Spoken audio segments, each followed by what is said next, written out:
ನಮಸ್ಕಾರ. ಇವತ್ತಿನ ವಿಶೇಷ ಕಾರ್ಯಕ್ರಮಕ್ಕೆ ಸ್ವಾಗತ. ಇವತ್ತಿನ ಪ್ರಚಲಿತದಲ್ಲಿ ನಾವು ಏನು ಬಹುಶಃ ಇವತ್ತಿನ ಪ್ರಚಲಿತ ಅಂದರೆ ಒಂದು ಎರಡು ಕೆಲವು ದಿನಗಳ ಈ ಹಬ್ಬ ಅಥವಾ ಈ ತಿಂಗಳನ್ನೇ ನಾವು ತೆಗೆದುಕೊಂಡ್ರೆ ಬಹಳ ವಿಶೇಷವಾದಂಥ ತಿಂಗಳು ಇದು.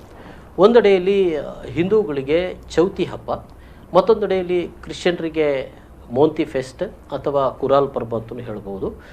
ಜೊತೆಗೆ ಹಿಂದೂಗಳಿಗೆ ಇದು ಕೂಡ ಹೊಸ ಅಕ್ಕಿ ಊಟ ಮಾಡುವಂಥ ಒಂದು ಸಂಭ್ರಮವೂ ಕೂಡ ಹೌದು. ಅದೇ ರೀತಿಯಲ್ಲಿ ಮುಸ್ಲಿಂ ಬಾಂಧವರಲ್ಲಿ ಮೊಹರಂ ಹಬ್ಬ ಅಂದರೆ ಮೊಹರಂ ತಿಂಗಳು ಆರಂಭ ಆಗೋದು ಅಂದರೆ ಹೊಸ ವರ್ಷ ಆರಂಭ ಆಗೋದು ಅನ್ನೋದು. ಅಂದರೆ ಈ ಮೂರೂ ಹಬ್ಬಗಳು ಈ ತಿಂಗಳಲ್ಲಿ ವರ್ಷವೂ ಕೂಡ ಬರ್ತಾ ಇರ್ತದೆ.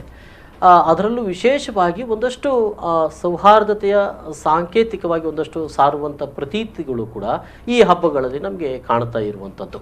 ಸೊ ಏನದು ಯಾವ ರೀತಿಯ ಬಾಂಧವ್ಯಗಳು ಈ ಹಬ್ಬಗಳ ಮೂಲಕ ಕಾಣಸಿಗ್ತದೆ, ಈ ಹಬ್ಬಗಳ ಹಿಂದಿರುವಂಥ ಐತಿಹ್ಯಗಳು ಏನು ಅನ್ನೋದ್ರ ಬಗ್ಗೆ ತಿಳಿಲಿಕ್ಕಾಗಿ ನಮ್ಮ ಜೊತೆಗೆ ಇವತ್ತು ಸ್ಟುಡಿಯೋದಲ್ಲಿ ನಮ್ಮ ಜೊತೆ ಅತಿಥಿಗಳಿದ್ದಾರೆ. ಒಬ್ಬರು ಬಾಲರಾಜ್ ಅವರು ಕೊರಗ ಸಂಘಗಳ ಒಕ್ಕೂಟದ ಮಾಜಿ ಅಧ್ಯಕ್ಷರು, ಕೊರಗ ಮುಖಂಡರು ಕೂಡ ಹೌದು. ಅದೇ ರೀತಿಯಲ್ಲಿ ಸಾಮಾಜಿಕ ಕಾರ್ಯಕರ್ತರಾದಂಥ ಜೆರಾಲ್ಡ್ ಟವರ್ ಅವರಿದ್ದಾರೆ. ಆಮೇಲೆ ಮುಸ್ಲಿಂ ಸಾಹಿತಿಗಳ ಸಂಘದ ಅಧ್ಯಕ್ಷರಾದಂಥ ಉಮರ್ UH ಅವರು ಕೂಡ ಇದ್ದಾರೆ. ಮೂವರನ್ನು ಕಾರ್ಯಕ್ರಮಕ್ಕೆ ಸ್ವಾಗತ ಮಾಡ್ತಾ ಇದ್ದಾರೆ.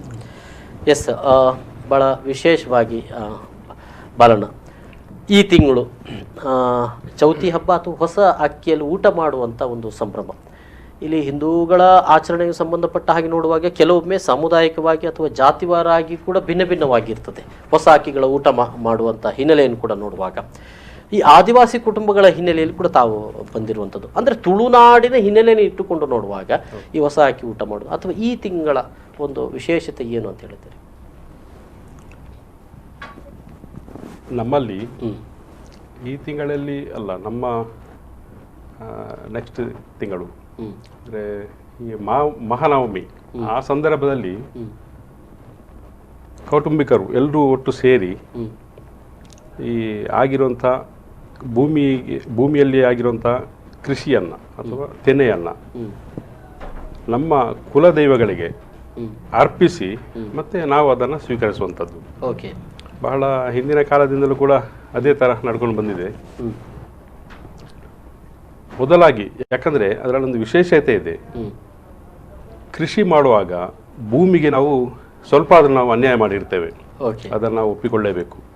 ಭೂಮಿಗೆ ಅನ್ಯಾಯ ಮಾಡಿ ನಾವು ಮೇಲ್ಮಟ್ಟದಲ್ಲಿ ಮೇಲ್ಪದರದಲ್ಲಿ ಏನು ನಾವು ಬೆಳೀತೇವೆ ಅದನ್ನು ಕೊಯ್ಲಿಗೆ ಬಂದಾಗ ಅದನ್ನು ದೈವಗಳಿಗೆ, ನಮ್ಮ ಕುಲದೈವಗಳಿಗೆ ಅರ್ಪಿಸಿ, ನಮ್ಮಲ್ಲೊಂದು ಮಾತಿದೆ, ಎಲ್ಲರೂ ಭೂಮಿ ಅಪ್ಪ ಹೇಳಿದರೆ ನಮ್ಮಲ್ಲಿ ಒಂದು ಮಲ್ಲಪ್ಪೆ ಅಂತೇಳಿ ಬಹಳ ದೊಡ್ಡ ಒಂದು ಶಕ್ತಿ ಅದು. ಆ ಮಲ್ಲಪ್ಪೆ ಅದನ್ನು ಭೂಮಿಗೂ ಕೂಡ ಹೋಲಿಸ್ಬೋದು, ಒಟ್ಟು ಪ್ರಕೃತಿಗೆ ಹೋಲಿಸ್ಬೋದು. ಆ ಮಲ್ಲಪ್ಪೆ ಮತ್ತು ನಮ್ಮ ಕುಲದೈವಗಳು ಅವರಿಗೆ ಅರ್ಪಿಸಿ ಮತ್ತೆ ನಾವು ಸ್ವೀಕರಿಸುವಂಥದ್ದು ಅನಾದಿ ಕಾಲದಿಂದಲೂ ಅದು ಬಂದಿರುವಂಥ ಪದ್ಧತಿ. ಆದರೆ ಅದಕ್ಕೆ ದಿನ ನಿಗದಿ ಆಗಬೇಕಿದ್ರೆ ಈ ಸಂದರ್ಭದಲ್ಲಿ ಈಗ ಮಹಾನವಮಿ ಬರುವ ಸಂದರ್ಭದಲ್ಲಿ ನಮ್ಮಲ್ಲಿ ಇಡೀ ಕುಟುಂಬಸ್ಥರು ಭಾಳ ಚೆನ್ನಾಗಿರಬೇಕು, ಆರೋಗ್ಯವಾಗಿರಬೇಕು, ಭಾಳ ಖುಷಿಯಿಂದ ಇರಬೇಕು. ಆ ಸಂದರ್ಭದಲ್ಲಿ ಮಾತ್ರ ನಾವು ಗುರಿಕಾರರು ಒಟ್ಟು ಸೇರಿ ಒಂದು ದಿನವನ್ನು ನಿಗದಿ ಮಾಡ್ತೇವೆ. ಆ ದಿನಕ್ಕೆ ಮತ್ತೆ ಕುಟುಂಬಿಕರು ಎಲ್ಲರೂ ಸೇರಿ, ಅದಕ್ಕಿಂತ ಮೊದಲು ಒಬ್ಬೊಬ್ಬರು ಅಲ್ಲಲ್ಲಿ ಅವರವರಷ್ಟಕ್ಕೆ ತೆನೆ ಹಬ್ಬ ಮಾಡಲಿಕ್ಕಿಲ್ಲ ಅಥವಾ ಕೊರಲನ್ನು ಈ ದೇವಗಳಿಗೆ ಅಲ್ಲಲ್ಲಿ ಅರ್ಪಿಸಲಿಕ್ಕಿಲ್ಲ.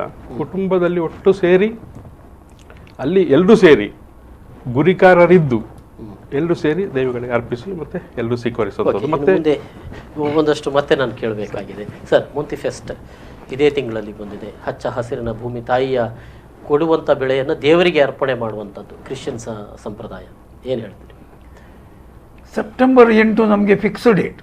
ನಮ್ಗೆ ಹೇಳಿದರೆ ಗುರ್ಕಾರ್ ಹೇಳಲಿಕ್ಕೆ ಹಾಗೆ ಅಂತ ಹೇಳಿಲ್ಲ. ಒಂದು ನಮ್ಮ ಕ್ರಿಶ್ಚಿಯನ್ ಸಮುದಾಯದವರು ಸೆಪ್ಟೆಂಬರ್ 8 ಪೋಪ್ ಅಂತೇಳಿ ಇದಕ್ಕೆ ಇದು ಹೇಳುವುದಿಲ್ಲ. ಯಾಕೆ ಹೇಳಿದರೆ ಇದು ಲೋಕಲ್ ಇದು ಸೆಲೆಬ್ರೇಷನ್, ಈಗ ಇಂಟರ್ನ್ಯಾಷನಲ್ ಸೆಲೆಬ್ರೇಷನ್ ಅಲ್ಲ. ಈಸ್ಟರ್ ಮತ್ತು ಕ್ರಿಸ್ಮಸ್ ಇಂಟರ್ನ್ಯಾಷನಲ್ ಸೆಲೆಬ್ರೇಷನ್. ಅದಕ್ಕೆ ಪೋಪಿನ ಅಂಡರ್ ಇಡೀ ವ್ಯಾಟಿಕನ್ ಅಲ್ಲಿಂದ ಅದು ಇಡೀ ಇದಾಗಿ ಸೆಟ್ಕೊಂಡು ಬರ್ತದೆ. ಇದು ಏನು ಹೇಳಿದರೆ ಸೆಪ್ಟೆಂಬರ್ ಅಂತ ಫಿಕ್ಸ್ಡ್. ಸ್ಪೆಷಲಿ ನಮ್ಮ ದಕ್ಷಿಣ ಕನ್ನಡ ಜಿಲ್ಲೆಗೆ, ಅಂದರೆ ಬೆಂಗಳೂರು ಕಡೆ ಎಲ್ಲ ಹೆಚ್ಚಾಗಿ ಆಚರಿಸುವುದಿಲ್ಲ. ಇಲ್ಲಿಂದ ಮೈಗ್ರೇಟ್ ಆಗಿ ಹೋದವರು ಆಚರಿಸ್ತಾರೆ. ಇದರ ಪ್ರಾರಂಭ ಶುರುವಾದದ್ದು ನನ್ನ ಲೆಕ್ಕಾಚಾರ ಪ್ರಕಾರ ಯಾವಾಗ ನಾಗರಿಕತೆ ಪ್ರಾರಂಭವಾಗಿದೆ, ಆವಾಗದಿಂದ ಇದು ಪ್ರಾರಂಭ ಆಗಿದೆ. ಈಗ ಅವರು ಹೇಳಿದ ಹಾಗೆ ಯಾಕಂದರೆ ತೆನೆ ಈ ಬೆಳೆ ಆಗೋದು ಈ ಮಳೆಯಲ್ಲಾದ ನಂತರ ಇದು ಬೇಸಾಯ ಮುಗಿಸಿ ನಮಗೆ ಎಲ್ಲ ಫಲ ದೇವರು ಈ ಟೈಮ್ನಲ್ಲಿ ಕೊಡ್ತಾರೆ. ತರಕಾರಿ ಈಗ ನಮಗೆ ನೋಡ್ಲಿಕ್ಕೆ ಸಿಗೋದು ಫ್ರೂಟ್ಸು ನೋಡ್ಲಿಕ್ಕೆ ಸಿಗದಿದ್ದರು, ಚಿಕ್ಕು ಅಥವಾ ಆ್ಯಪಲ್ ನಮ್ಮ ಕಡೆ ಆಗೋದಿಲ್ಲ. ಆದರೆ ನಾವು ತಿನ್ನುವ ತರಕಾರಿ, ಅಕ್ಕಿ ಮೇನ್ ನಮಗೆ ಬೇಸಿಕ್ ಫುಡ್ ಇಸ್ ಅಕ್ಕಿ. ಉತ್ತರ ಭಾರತದಲ್ಲಿ ಇದು ಗೋಧಿ ಇದ್ದಾಗೆ ಅಕ್ಕಿ. ಮತ್ತೆ ನಾವು ಜೊತೆಯಾಗಿ ಇದನ್ನು ಈಗ ಊಟ ಮಾಡೋದು ಯಾವ ಅರ್ಥದಲ್ಲಿ ಹೇಳಿದರೆ, ಮುಂಚಿನ ಕಾಲದಲ್ಲಿ ಮುಸ್ಲಿಂ ಜಾತಿ ಆಗಲಿ ಕ್ರಿಶ್ಚಿಯನ್ಸ್ನವರಾಗಲಿ ಅಥವಾ ಯಾವ ಹಿಂದೂ ಧರ್ಮದ ಯಾವ ಬೇರೆ ಬೇರೆ ಇದಾಗಲಿ ಡಿವಿಷನ್ಸ್ ಎಲ್ಲರೂ ಕೂಡ ಜಾಯಿಂಟ್ ಫ್ಯಾಮಿಲಿ ಥರ ನಾವು ಜೀವನ ಮಾಡ್ತಾ ಇದ್ದೇವೆ ದಕ್ಷಿಣ ಕನ್ನಡ ಜಿಲ್ಲೆಯಲ್ಲಿ. ಒಂದು ಮನೆಯಲ್ಲಿ ಇವತ್ತು ರೇಷನ್ ಕಾರ್ಡ್ ಮಾಡೋದಾದರೆ ಒಂದು ರೇಷನ್ ಕಾರ್ಡಿನಲ್ಲಿ ಹೆಸರು ಬರೆಯುವಷ್ಟು ಸ್ಥಳ ಸಾಕಾಗಲಿಕ್ಕಿಲ್ಲ. ಯಾಕೆ ಹೇಳಿದರೆ 60 ಜನ ಇದ್ದದ್ದು ಕೂಡ ಕುಟುಂಬಗಳು ಉಂಟು. ಆವಾಗ ಏನಾಗ್ತಿದೆ, ಈಗಿನ ಥರದಲ್ಲಿ ಕ್ರೈಮ್ ಇದು ಮತ್ತೆ ಮನಸ್ತಾಪ ಜಗಳ ಇದೆಲ್ಲ ಪ್ರಾರಂಭ ಆದದೇ ದುಡ್ಡಿನಿಂದ. ಎಲ್ಲರೂ ಒಂದೇ ಲೆಕ್ಕ ಬಟ್ಟೆ. ಆವಾಗ ಇದು ಡಿಫ್ರೆಂಟ್. ಇವತ್ತು ಒಂದು ತಮ್ಮ ಗಲ್ಫಿಗೆ ಹೋಗಿ ಸ್ವಲ್ಪ ಶೋ ಮಾಡಿದರೆ ಊರಿನಲ್ಲಿ ಇದ್ದವ ಅವನು ಸಾದಾ ಡ್ರೆಸ್ ಮಾಡಿಕೊಂಡು ಸ್ವಲ್ಪ ಬಡತನದಲ್ಲಿದ್ದಾನೆ. ಮುಂಚಿನ ಕಾಲದಲ್ಲಿ ಏನಿಲ್ಲ, ಎಲ್ಲರೂ ಸಮಾನ ರೀತಿಯಲ್ಲಿ ಶಾಲೆ ಈ ತರ ಎಲ್ಲರೂ ಒಟ್ಟಿಗೆ ಕೊಂಡು ಊಟ ಮಾಡಿ, ಆ ಊಟ ಮಾಡುವ ದಿವಸ ಮೊದಲು ಚರ್ಚಿಗೆ ಹೋಗಿ ನಾವು ದೇವರಿಗೆ ನಾವು ಥ್ಯಾಂಕ್ಸ್ ಅಂತ ಹೇಳುವುದು, ಅವರಿಗೆ ಸ್ಮರಿಸುವುದು. ಇದರ ಜೊತೆಯಲ್ಲಿ ಈ ಹಬ್ಬಕ್ಕೆ ಒಂದು ಅರ್ಥ ಕೊಡುವುದಕ್ಕೆ ನಾವೇನ್ ಮಾಡಿದ್ದೇವೆ ಹೇಳಿದರೆ, ಇಂಟರ್ನ್ಯಾಷನಲ್ ಹಬ್ಬ ಮರಿಯಮ್ಮ, ಬೇಬಿ ಮರಿಯಮ್ಮ ಇದು ಹುಟ್ಟಿದ ಅಂದರೆ ಈಗ ನಾವು ವೆಲಂಕಾನಿ ಮಾತೆ, ಫಾತಿಮಾ ಮಾತೆ ಎಲ್ಲ ಉಂಟು ನಮ್ಮದರಲ್ಲಿ. ಆದರೆ ಇದು ಮಗು ಮರಿಯಮ್ಮಕ್ಕೆ ನಾವು ಇದು ಆನರ್ ಮಾಡುವುದು ಈ ಹಬ್ಬದ ದಿವಸ. ಆದ ಕಾರಣ ಮೋಂತಿ ಎಂಬ ಹೆಸರು ಬಂದಿದೆ. ಆ ಕಾರಣ ಇನ್ನಷ್ಟು ಮಾತಾಡಬೇಕು. ಮೊಹರಂ ಹಬ್ಬ ಕೂಡ ಇದೇ ತಿಂಗಳಲ್ಲಿ ಬರ್ತದೆ, ಏನು ವಿಶೇಷ? ಮೊಹರಂ ಹಬ್ಬ ಅಂತ ಹೇಳಲಿಕ್ಕೆ ಆಗಲ್ಲ. ಮೊಹರಮ್ಮು ನಮ್ಮ ಹಿಜರಿ ಶಕೆ ಮೊದಲ ತಿಂಗಳು, ಹೊಸ ವರ್ಷದ ಆರಂಭ ಅಂತ ಹೇಳ್ಬೋದು. ಇವತ್ತು 3ನೇ ದಿನಾಂಕ. ನಮ್ಮ ದಿನದ ಲೆಕ್ಕಾಚಾರ ಮಗ್ರಿಬ್ ಅಂತ ಅಜಾನ್ ಆಗುತ್ತಲ್ಲ, ಈ ಸೂರ್ಯ ಅಸ್ತಮಾನ ಆಗುವಾಗ ಅಲ್ಲಿಂದ ಅಂದ್ರೆ ಇವತ್ತು ನಮ್ಗೆ ಶನಿವಾರ ರಾತ್ರಿ. ಇದು ನಾವು ಸಾಮಾನ್ಯವಾಗಿ ಶುಕ್ರವಾರ ರಾತ್ರಿ ಅಂತ ಹೇಳುದಲ್ಲ, ಈಗ ನಮ್ಗೆ ಶನಿವಾರ ರಾತ್ರಿ ಅಂದ್ರೆ ನಾಳೆ ಶುರುವಾಗಿದೆ. ಸೂರ್ಯಾಸ್ತಮಾನದಿಂದ ಶುರುವಾಗಿದೆ. ನಾಳೆ ಸೂರ್ಯಾಸ್ತಮಾನದ ತನಕ ದಿನದ ಲೆಕ್ಕಾಚಾರ ಶುರುವಾಗುದು ನಮ್ಗೆ ರಾತ್ರಿ 12 ಗಂಟೆಗೆ ಅಲ್ಲ, ಸೂರ್ಯ ಮುಳುಗಿದ ಅಸ್ತಮಾನದ ನಂತರ. ಸೊ ನಮ್ದು ಚಂದ್ರ ದರ್ಶನದ ಪ್ರಕಾರನೇ ಎಲ್ಲ ಹಬ್ಬಗಳು ಆಚರಣೆಗಳು ನಡೆಯೋದು. ಸೊ ಮೊಹರಂ ನಮ್ಮ ಹಿಜರಿ ಶಕೆಯ ಮೊದಲ ತಿಂಗಳು, ಹೊಸ ವರ್ಷ ಅಂತ ಹೇಳ್ಬೋದು.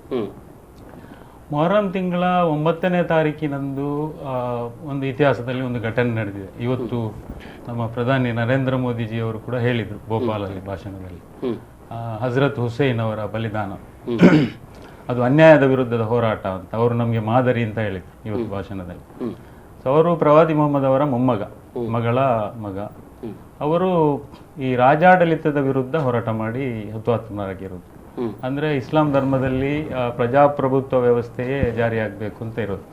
ಸೊ ಇಸ್ಲಾಂ ಧರ್ಮ ಬರೇ ಧಾರ್ಮಿಕ ಆಚರಣೆ ವಿಚಾರಗಳನ್ನು ಮಾತ್ರ ಹೇಳುವ ಒಂದು ಧರ್ಮ ಅಲ್ಲ, ಅದರಲ್ಲಿ ರಾಜಕೀಯ ಕೂಡ ಇದೆ, ಆರ್ಥಿಕ ವ್ಯವಸ್ಥೆ ಇದೆ, ಅಂತಾರಾಷ್ಟ್ರೀಯ ಕಾನೂನುಗಳಿವೆ, ಎಲ್ಲವೂ ಇದೆ. ಸೊ ರಾಜಕೀಯ ವ್ಯವಸ್ಥೆಯಲ್ಲಿ ಅಂದ್ರೆ ವಂಶಾಡಳಿತ ಅದು ಅದಕ್ಕೆ ತೀವ್ರವಾಗಿ ವಿರೋಧ ವ್ಯಕ್ತಪಡಿಸ್ತದೆ. ಅದು ಆಡಳಿತದ ಹೆಸರಲ್ಲಿ ಸೌದಿ ಅರೇಬಿಯಾದಲ್ಲಿ ನಡೆಯಲಿ ಅಥವಾ ಪ್ರಜಾಪ್ರಭುತ್ವದ ಹೆಸರಲ್ಲಿ ನಮ್ಮ ದೇಶದಲ್ಲಿ ಕೂಡ ನಡೆಯಲಿ, ಅದನ್ನು ಇಸ್ಲಾಂ ಧರ್ಮ ವಿರೋಧಿಸ್ತದೆ. ತಂದೆಯ ನಂತರ ಮಗಳು, ಗಂಡನ ನಂತರ ಹೆಂಡತಿ, ಇದು ಪ್ರಜಾಪ್ರಭುತ್ವ ಅಂದ್ರೆ ಚುನಾವಣೆಯ ಮೂಲಕನೇ ಆರಿಸಿ ಬರಬೇಕು ಅಂತ. ಅಲ್ಲಿ ಏನಾಯ್ತು ಅಂತ ಹೇಳಿದ್ರೆ, ಖಲೀಫಾ ಇದ್ರು ಮುಆವಿಯಾ ಅಂತ, ಅವರ ನಂತರ ಅವರ ಮಗನನ್ನ ಪಟ್ಟಾಭಿಷೇಕ ಮಾಡಿದ್ರು. ಅದಕ್ಕೆ ವಿರುದ್ಧವಾಗಿ ಇವರು ಹೋರಾಟ ಮಾಡಿ ಹುತಾತ್ಮರಾಗಿರೋದು. ಸೊ ಮೋದಿ ಅವರ ಪ್ರಕಾರನೇ ಅನ್ಯಾಯದ ವಿರುದ್ಧ ಹೋರಾಟ ಮಾಡಿ ಹುತಾತ್ಮರಾಗಿರುವಂತ ದಿನವನ್ನ ಹೊಸ ವರ್ಷ ಅಂತ ಅಲ್ಲ, 9ನೇ ತಾರೀಕು. ಸೊ ಆ ಕಾರಣಕ್ಕೆ ವಿಶೇಷತೆ ಇರುವುದಲ್ಲ ಈ ತಿಂಗಳಿಗೆ. ಒಂದು ಹಿಜರಿ ಶಕೆಯ ಮೊದಲನೇ ತಿಂಗಳು ಅಂತ, ಮತ್ತು ಇಸ್ಲಾಮಿ ಇತಿಹಾಸದ ಪ್ರಕಾರ ಅನೇಕ ಘಟನೆಗಳು ಈ ತಿಂಗಳಲ್ಲಿ ನಡೆದಿವೆ ಮೊಹರಂ ತಿಂಗಳಲ್ಲಿ. ಸೊ ಅದಕ್ಕೆ ದೇವರಿಗೆ ಕೃತಜ್ಞತೆಯನ್ನು ಅರ್ಪಿಸಲಿಕ್ಕೆ, ಅಂದ್ರೆ ಪ್ರವಾದಿ ಮೂಸಾ ಆಗಿರ್ಬೋದು ಅಥವಾ ಇವರ ಬೈಬಲಲ್ಲಿ ಮೋಸಸ್ ಅಂತ ಉಚ್ಚಾರಣೆ ಬಂದಿರುವಂಥದ್ದು, ಇವರು ಫಿರೋವನಿಂದ ರಕ್ಷಣೆ ಹೊಂದಿದ್ದು, ಅಂದ್ರೆ ಸಮುದ್ರ ಇಬ್ಬಾಗ ಆಗಿ ದಡ ಸೇರಿ ರಕ್ಷಣೆ ಅದು ಮೊಹರಂ ತಿಂಗಳಲ್ಲಿ ಅದಾಗಿರೋದು ಅಂತ.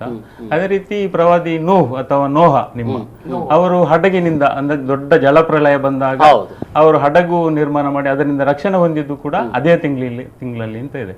ಸೊ ಇಂಥ ಅನೇಕ ಘಟನೆಗಳು ಮೊಹರಂ ತಿಂಗಳಲ್ಲಿ ನಡೆದಿವೆ. ಅದಕ್ಕೆ ಒಂದು ಕೃತಜ್ಞತೆಯನ್ನು ಅರ್ಪಿಸಲಿಕ್ಕೆ ನಾವು ಉಪವಾಸ ವ್ರತವನ್ನು ಆಚರಿಸ್ತೇವೆ. ಅದು ವಿಶೇಷ ಮೊಹರಂ ಸರ್. 9 ಮತ್ತು ಮುಂದೆ ಮತ್ತೆ 10 ನಾನು ಮಾತಾಡಿದ ಅದು ವಿಶೇಷ, ಬಹಳ ಮುಖ್ಯವಾಗಿ ದೇವರಿಗೆ ಕೃತಜ್ಞತೆಯನ್ನು ಅರ್ಪಿಸುವಂತ ಒಂದು ದಿನ ಇದು. ಆದರೆ ಆ ವಿಶೇಷತೆಯನ್ನು ಹೊಂದಿರುವಂಥದ್ದು ಈ ಮೂರೂ ಧರ್ಮಗಳಲ್ಲಿ ಈ ಒಂದು ಪ್ರತೀತಿ ಇರುವಂಥದ್ದು ಬಹಳ ವಿಶೇಷ. ಇನ್ನಷ್ಟು ಮಾತುಗಳನ್ನು ಆಡಿಸ್ತಾ ಹೋಗ್ತೇನೆ ಒಂದು ಸಣ್ಣ ವಿರಾಮದ ಬಳಿಕ.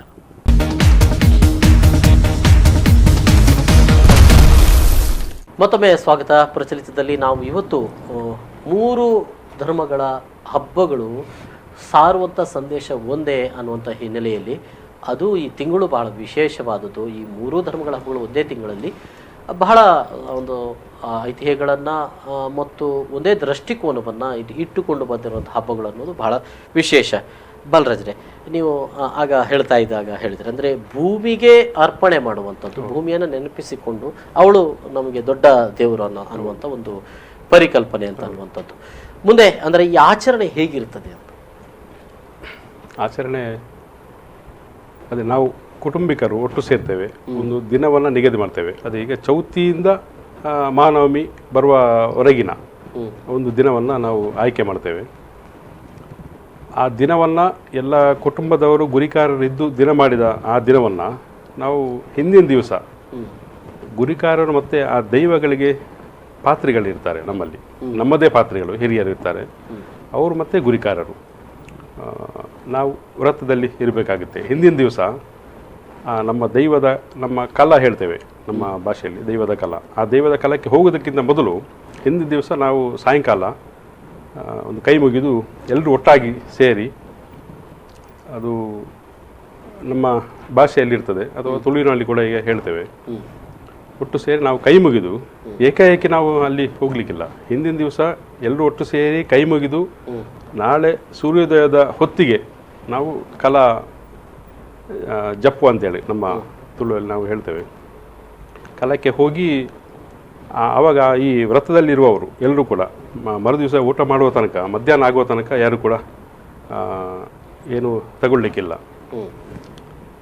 ನಂತರ ನಾವು ಈ ಗುರಿಕಾರರನ್ನು ಈ ಮುಂಡಾಸ ಎಲ್ಲ ಸುತ್ತಿ ಹಿರಿಯರು ಯಾರಿರ್ತಾರೆ ಅವರು ಆ ತೆನೆ ಮತ್ತು ನಾವು ತರಕಾರಿ ಏನು ಬೆಳೆದಿರ್ತೇವೆ ಅದನ್ನು ಹೊತ್ತುಕೊಂಡು ನಮ್ಮ ದೈವದ ಕಲಕ್ಕೆ ಹೋಗ್ತೇವೆ. ನಾವು ಅಲ್ಲಿ ಹೋಗಿ ಎಲ್ಲ ನಾವು ಮರದ ಬುಡದಲ್ಲೇ ಇರುವಂಥ ನಮ್ಮ ದೈವದ ಕಲ್ಲುಗಳು, ಸಾಂಕೇತಿಕವಾಗಿ ಕಲ್ಲನ್ನು ಇಟ್ಟು ನಾವು ದೈವ ಅಂತೇಳಿ ಪ್ರಾರ್ಥನೆ ಮಾಡ್ತೇವೆ.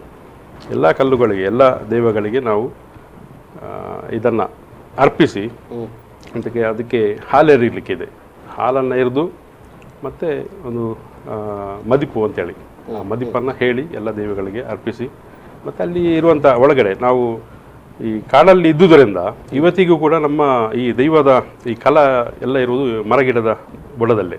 ಆ ಮರಕ್ಕೆ ಮತ್ತು ದೈವಗಳಿಗೆ ಎಲ್ಲ ಆ ಕಲ್ಲಿಗೆ ಇದನ್ನು ಅರ್ಪಿಸಿ, ನಂತರ ನಾವು ಮನೆಯಿಂದ ಸ್ವಲ್ಪ ದೂರ ಇರ್ತದೆ ಅದು ನಮ್ಮ ದೈವದ ಕಲ, ಅಲ್ಲಿಂದ ಮನೆಗೆ ಬಂದು ನಮ್ಮ ಹಿರಿಯರನ್ನು ಕೂಡ ನೆನೆಸ್ತೇವೆ ನಾವು. ಆವತ್ತಿನ ಹೊಸ ಅಕ್ಕಿಯ ಊಟವನ್ನು ದೈವಗಳಿಗೆ ಅರ್ಪಣೆ ಮಾಡಿ, ನಂತರ ನಮ್ಮ ಹಿರಿಯರಿರ್ತಾರೆ, ನಮಗೆ ಬುದ್ಧಿ ಭಾಷೆಯನ್ನು ಹೇಳಿರ್ತಾರೆ, ನಮಗೋಸ್ಕರ ಎಷ್ಟೋ ತ್ಯಾಗ ಮಾಡಿರ್ತಾರೆ, ಅವರೆಲ್ಲರನ್ನ ನಾವು ಮನೆ ಒಳಗಡೆ ಎಲ್ಲರನ್ನ ಕರೆದು ಅವರಿಗೆ ಕೂಡ ಬಡಿಸಿ ಆ ಪ್ರಸಾದವನ್ನು ಮತ್ತೆ ಹೊಸ ಅಕ್ಕಿಯ ಊಟವನ್ನು ಬಡಿಸಿ. ಕುಟುಂಬ ಅಲ್ಲ, ಇಡೀ ಸಾಮುದಾಯಿಕವಾಗಿ ನೀವು ಇದನ್ನು ಆಚರಣೆ ಮಾಡ್ತೀರಿ? ಹೌದು, ಕೇವಲ ಒಂದು ಕುಟುಂಬದ ಮನೆಯವರು ಅಲ್ಲ. ಒಂದು ಕಾಲದಲ್ಲಿ ಒಂದು ಕುಟುಂಬ ಅಂದ್ರೆ ಈಗ ಒಂದೇ ಮನೆಯಲ್ಲಿ ಇರುವವರಲ್ಲ. ಒಂದು ಕುಟುಂಬದಲ್ಲಿ ಇವತ್ತಿಗೂ ಕೂಡ ಒಂದು ಕುಟುಂಬ ಅಂದರೆ ತುಂಬ ಜನ ಇರ್ತದೆ. ಈಗ ನಮ್ಮ ಒಂದು ಕುಟುಂಬದಲ್ಲಿ ಒಂದು ಕಡಿಮೆ ಪಕ್ಷ 400 ಜನ ಇರ್ತೇವೆ ನಮ್ಮ ಒಂದು ಕುಟುಂಬದಲ್ಲಿ. ಆ 400 ಜನರು ಕೂಡ ಅಲ್ಲಿ ಅವತ್ತು ಬರ್ತಾರೆ. ಆ ಥರದ ಕುಟುಂಬ ನಮ್ಮದು. ಗಂಡ ಹೆಂಡತಿ ಮಕ್ಕಳು ಮಾತ್ರ ಕುಟುಂಬ ಅಲ್ಲ, ಇಡೀ ನಮ್ಮ ತಾಯಿಯ ಮಾತೃ ಪರಂಪರೆ, ತಾಯಿಯಿಂದ ಬಂದಂಥ ನಮ್ಮ ಎಲ್ಲ ಕುಟುಂಬದ ಸದಸ್ಯರು ಕೂಡ ಅಲ್ಲಿ ಒಂದೇ ಕಡೆಯಲ್ಲಿ ಅಲ್ಲಲ್ಲಿ ಮನೆ ಇರ್ತದೆ. ಆದರೆ ಅಲ್ಲಿ ನಾವು ತೆನೆ ಹಬ್ಬ ಆಚರಿಸುವಾಗ ಎಲ್ಲ ಹಬ್ಬಗಳು ಕೂಡ ಹಾಗೇನೆ ಇವತ್ತಿಗೂ ಕೂಡ ನಾವು ಕುಟುಂಬದ ಮನೆಯಲ್ಲೇ, ದೈವದ ಮನೆಯಲ್ಲೇ ನಾವು ಆಚರಣೆ ಮಾಡೋದು. ಕೊನೆಗೆಲ್ಲ ಈ ಅರ್ಪಣೆ ಮಾಡಿದ ನಂತರದಲ್ಲಿ ಮತ್ತೆ ಹಿರಿಯರಿಗೆ ಅರ್ಪಿಸಿ ನಂತರ ನಾವು ಎಲ್ಲರೂ ಸೇರಿ ಊಟವನ್ನು ಮಾಡ್ತೇವೆ. ವಿಶೇಷವಾಗಿ ಈ ದಿವಸ ಈ ಸಾರ್ನಾಡ್ಯ ಅಂತೇಳಿ ನಾವು ಮಾಡ್ತೇವೆ. ಅದು ವಿಶೇಷ ತಿನಿಸು ಅವತ್ತು. ಯಾಕಂದರೆ ಆ ಸಾರ್ನಾಡ್ಯ ಕಲ್ಪನೆ ಕೂಡ ನಮ್ಮ ಆದಿವಾಸಿಗಳಲ್ಲಿ ಬಂದಿರುವಂಥದ್ದು. ಯಾಕಂದರೆ ಅದಕ್ಕೆ ಒಂದು ಬುಟ್ಟಿ ಇದೆ. ಆ ಬುಟ್ಟಿ, ಆ ಒಂದು ಕಳಬನ್ನು ಮಾಡಲಿಕ್ಕೋಸ್ಕರನೇ ಆ ಬುಟ್ಟಿ ಇರುವಂಥದ್ದು. ಅದು ಸಾರ್ನಾಡ್ಯ. ಅದು ನಮ್ಮವರು ಬಹಳ ನಾಜೂಕಾಗಿ ಮಾಡ್ತಾ ಇದ್ರು. ಅದು ವಿಶೇಷವಾಗಿ ಆವತ್ತಿನ ದಿನ ನಮಗೆ ಹಬ್ಬದ ಸಿಹಿ ಊಟ. ಇನ್ನೂ ಏನೇನು ಆಹಾರಗಳಿರ್ತದೆ ಅಂತ ತಿಳಿದುಕೊಳ್ಬೇಕು. ಯಾಕಂದರೆ ಬಹಳ ಮುಖ್ಯವಾಗಿ ಹಿಂದೂ ಸಮುದಾಯಕ್ಕೆ ಸಂಬಂಧಪಟ್ಟ ಹಾಗೆ ಬೇರೆ ಬೇರೆ ಸಮುದಾಯಗಳು ವಿವಿಧ ರೀತಿಯಾದಂಥ ಆಚರಣೆಗಳು ಇರುವಂಥದ್ದು, ಅದರಲ್ಲೂ ಆದಿವಾಸಿ ಕುಟುಂಬಗಳ ಆಚರಣೆ ಇನ್ನೂ ವಿಭಿನ್ನವಾಗಿ ಇರ್ತದೆ ಅಂತ ಅನ್ನುವಂಥದ್ದು. ಜರಾಂಡ್ ಅವರೇ, ಈ ಹಬ್ಬ ಈ ಹೊಸ ಅಕ್ಕಿ ಊಟ ಮಾಡುವಂಥದ್ದು, ಹೊಸ ಇದನ್ನು ಅಂತಂದು ಅಂದರೆ ಇಲ್ಲಿ ಲೋಕಲ್ ಕಲ್ಚರ್ ಅಂತ ಹೇಳಿದ್ರೆ ಅಂದರೆ ಸ್ಥಳೀಯ ಮಟ್ಟದಲ್ಲಿ ಮಾತ್ರ, ತುಳುನಾಡಿನಲ್ಲಿ ಮಾತ್ರ ಅಂತ ಅನ್ನೋದು ಇಲ್ಲ. ಇದು ನಮ್ಮ ಈಗ ಈ ಸೆಲೆಬ್ರೇಷನ್ ಕೋಸ್ಟಲ್ ಕರಾವಳಿಯ ಎಲ್ಲ ಜಿಲ್ಲೆಗಳಿಗೆ ಉಂಟು, ಆದರೆ ಗೋವಾ ಮುಂಬೈ ಹೋಗುವಾಗ ಆ ಕಡೆ ಇಲ್ಲ. ಉತ್ತರ ಕನ್ನಡ ಅಂದ್ರೆ ಉತ್ತರ ಕನ್ನಡದಿಂದ ಆರಂಭ ಆಗಿ ಹೊನ್ನಾವರ ಕುಮಟ ಈ ಕಡೆ ಎಲ್ಲ ಆಗಿ, ಅದರ ನಂತರ ಉಡುಪಿ ಜಿಲ್ಲೆ, ಈಗ ಹೊಸ ಜಿಲ್ಲೆ ದಕ್ಷಿಣ ಕನ್ನಡ ಜಿಲ್ಲೆ, ಕಾಸರಗೋಡು ತನಕ, ಅಂದ್ರೆ ಸಾಧಾರಣ ಇಡಿಯೋಸ್ ಮಂಗಳೂರು ಸಂಬಂಧ. ಮತ್ತೆ ಇಲ್ಲಿ ಈ ಕಡೆ ಹೋಗುದಾದ್ರೆ ಚಾರ್ಮಾಡಿ, ಮತ್ತೆ ನಮ್ಮ ಗುಂಬೆ ಸಂಪಾದಿ ಅದರ ಕೆಳಗಡೆ ಇವನು ನಾವು ಘಟ್ಟದಲ್ಲಿ ಕೂಡ ಅಂತೇಳಿ ಹಿಡಿಬಹುದು ಲೆಕ್ಕಕ್ಕೆ. ಅಂದ್ರೆ ಕಾಫಿ ತೋಟಗಳು ಹೆಚ್ಚಾಗಿ ಕ್ರಿಶ್ಚಿಯನರು. ಈಗ ಈ ಜಾಯಿಂಟ್ ಫ್ಯಾಮಿಲಿ ಸಿಸ್ಟಮ್ ಹೋದ ನಂತರ ಏನಾಗಿದೆ ಹೇಳಿದರೆ, ಮಧ್ಯಾಹ್ನದ ಒಂದು ಊಟಕ್ಕೆ ತಾಯಿ ಮನೆಯಲ್ಲಿ ಎಲ್ಲರಲ್ಲೂ ಸೇರ್ತಾರೆ. ಹೇಳುವಾಗ ಒಂದು 6 ಅಣ್ಣ ತಮ್ಮಂದಿರ ಮತ್ತೆ ಅಕ್ಕ ತಂಗಿಯರ ಕುಟುಂಬ ಹೇಳಿದರೆ 12 ಮಂದಿ ಅವರೇ ಆದರು, ಗಂಡ ಹೆಂಡತಿ. ಅದರ ನಂತರ ಅವರ ಮಕ್ಕಳೆಲ್ಲ ಹೇಳುವಾಗ ಸಾಮಾನ್ಯವಾಗಿ ಒಂದು 25-30 ಮಂದಿ. ಆದರೆ ಸಿಟಿ ಒಳಗೆ ಇವತ್ತು ಏನಾಗಿದೆ ಹೇಳಿದರೆ, ಈ 25-30 ಮಂದಿಯನ್ನು ಈಗ ಫ್ಲಾಟಲ್ಲಿ ಇದ್ದವರಿಗೆ ಸ್ವಲ್ಪ ಕಷ್ಟ. ಸಾಧಾರಣ ಒಂದು ಎಂಗೇಜ್ಮೆಂಟ್ ಇದ್ದು ಪಾರ್ಟಿಯಾಗಿ ಒಂದು 50 ಮಂದಿಗೆ ಒಂದು ಹಾಲೇ ಬುಕ್ ಮಾಡಬೇಕಾಗ್ತದೆ. ಮತ್ತೆ ಈ ದುಡ್ಡಿನ ಪ್ರಭಾವದಿಂದ ಕೆಲವನ್ನು ಸಡಿಲು ಮಾಡಿಕೊಂಡು ಈ ISTಗೆ ಇಂಡಿಯನ್ ಸ್ಟ್ರೆಚಬಲ್ ಟೈಮ್ ಹೇಳ್ತಾರೆ, ಹಾಗೇನೆ ಎಲ್ಲ ಪರಂಪರೆಯನ್ನು ಕೂಡ ನಾವು ಸ್ಟ್ರೆಚ್ ಮಾಡಿಕೊಂಡೇ ಬಂದಿದ್ದೇವೆ, ಆಲ್ಟ್ರೇಷನ್ ಮಾಡಿ. ಹಾಗೆ ಆಗಿಕೊಂಡು ಬರುವಾಗ ಆ ಚಾಮ್ ಮುಂಚೆ ಇದ್ದಷ್ಟು ಇವತ್ತಿಲ್ಲ. ಮತ್ತೆ ಪರವೂರಿನಲ್ಲಿ ಇರುವಾಗ ಈಗ ನನ್ನ ಮಗಳಿಲ್ಲ, ನಾವೇನ್ ಮಾಡ್ತೇವೆ, ಹೊಸ ಅಕ್ಕಿಯನ್ನೆಲ್ಲ ತೆಗೆದಿಟ್ಟಿದ್ದೇವೆ. ಅವರು ಯಾವಾಗ ಊರಿಗೆ ಬರ್ತಾರೆ ಆ ದಿವಸ ಅದನ್ನು ನಾವು ಸಸ್ಯಾಹಾರಿ ಊಟದ ಜೊತೆನೇ ನಾವು ಸೇವಿಸುವಾಗ ಅದರಲ್ಲಿ ಸರಿ ಮತ್ತೆ ಮುಗ್ಲಿ ಎಂಬ ಹಾಗೆ 3 ಐಟಮ್ಸ್, 5 ಐಟಮ್ಸ್, 7 ಐಟಮ್ಸ್, ಈ ತರ 9 ಐಟಮ್ಸ್ ನಾವು ಮಾಡ್ತೇವೆ. ಆಡ್ ಫಿಗರ್ಸ್ ನಾವು ಮಾಡುವುದಿಲ್ಲ. ಮುಗುಲಿ ಇದು ಮತ್ತೆ ಸ್ಟ್ರಿಕ್ಟ್ ಆಗಿ ಮಧ್ಯಾಹ್ನ ದಿವಸ ಆ ನೋವೆ ಊಟ ಮಾಡುವಾಗ ಈ ಹೊಸ ತೆನೆಯ ಆ ಅಕ್ಕಿಯನ್ನು ನಾವು ಸೇವಿಸುವಾಗ ಅದನ್ನು ಚರ್ಚಿನಲ್ಲಿ ಪವಿತ್ರ ಮಾಡ್ತಾರೆ, ಬ್ಲೆಸ್ ಮಾಡಿ. ಆಗ ಬಿಲ್ಕುಲ್ ನಾನ್ ವೆಜ್ ಇದು ಒಂದೇ ಒಂದು ಐಟಮ್ ಇಲ್ಲ. ಮತ್ತೆ ನಮ್ಮ ಕ್ರಿಶ್ಚಿಯನ್ ಅವರ ಮನೆಯಲ್ಲಿ ಒಂದು ಇರಬೇಕಾಗ್ತದೆ, ಯಾವುದು ನಮ್ಮ ಕೆಂಪು ಮೆಡಿಸನ್, ಅದು ಕೂಡ ಅವತ್ತು ಸೇವಿಸ್ಲಿಕ್ಕೆ ಇಲ್ಲ. ಅಷ್ಟೊಂದು ಗಟ್ಟಿಯಾಗಿ ನಾನು ಇಲ್ಲಿ ಹೇಳುದು, ಇಲ್ಲೂ ಕೂಡ ತೆನೆ ಹಬ್ಬ ಅಂದ್ರೆ ಪುರಲ್ ಪರ್ಬಗಳು ಅಂದ್ರೆ ಹೊಸ ಅಕ್ಕಿ ಊಟ ಮಾಡೋದು ಕ್ರಿಶ್ಚಿಯನ್ ಪರಂಪರೆಯಲ್ಲೂ ಕೂಡ ಅದು ಇದೆ ಅಂತ. ಈ ಜೊತೆಯಾಗಿ ಯಾಕೆ ಬಂತು ಈ ತಿಂಗಳಿನ ವಿಶೇಷವ ಅಂದ್ರೆ ಏನ್ ಹೇಳಿದರೆ ರಾಮದಾಸ್, ಈ ತಿಂಗಳು ಎಲ್ಲ ಈ ಬೆಳೆ ಎಲ್ಲ ಆಗುವ ಸಮಯ, ಮಳೆಗಾಲ ಎಲ್ಲ ಮುಗ್ದಿ ಈಗ ಎಲ್ಲ ತರಕಾರಿಗಳು ಈಗ ನಾವು ನೋಡ್ತಾ ಇದ್ವಿ. ಈಗ ನಮ್ಮ ಮಾರ್ಕೆಟಿಗೆ ಬರ್ತದೆ, ಮೊನ್ನೆ ಆದ ಬೆಂಡೆಕಾಯಿ ಮತ್ತೆ ಎಲ್ಲ ಬರ್ತದೆ ಈಗ.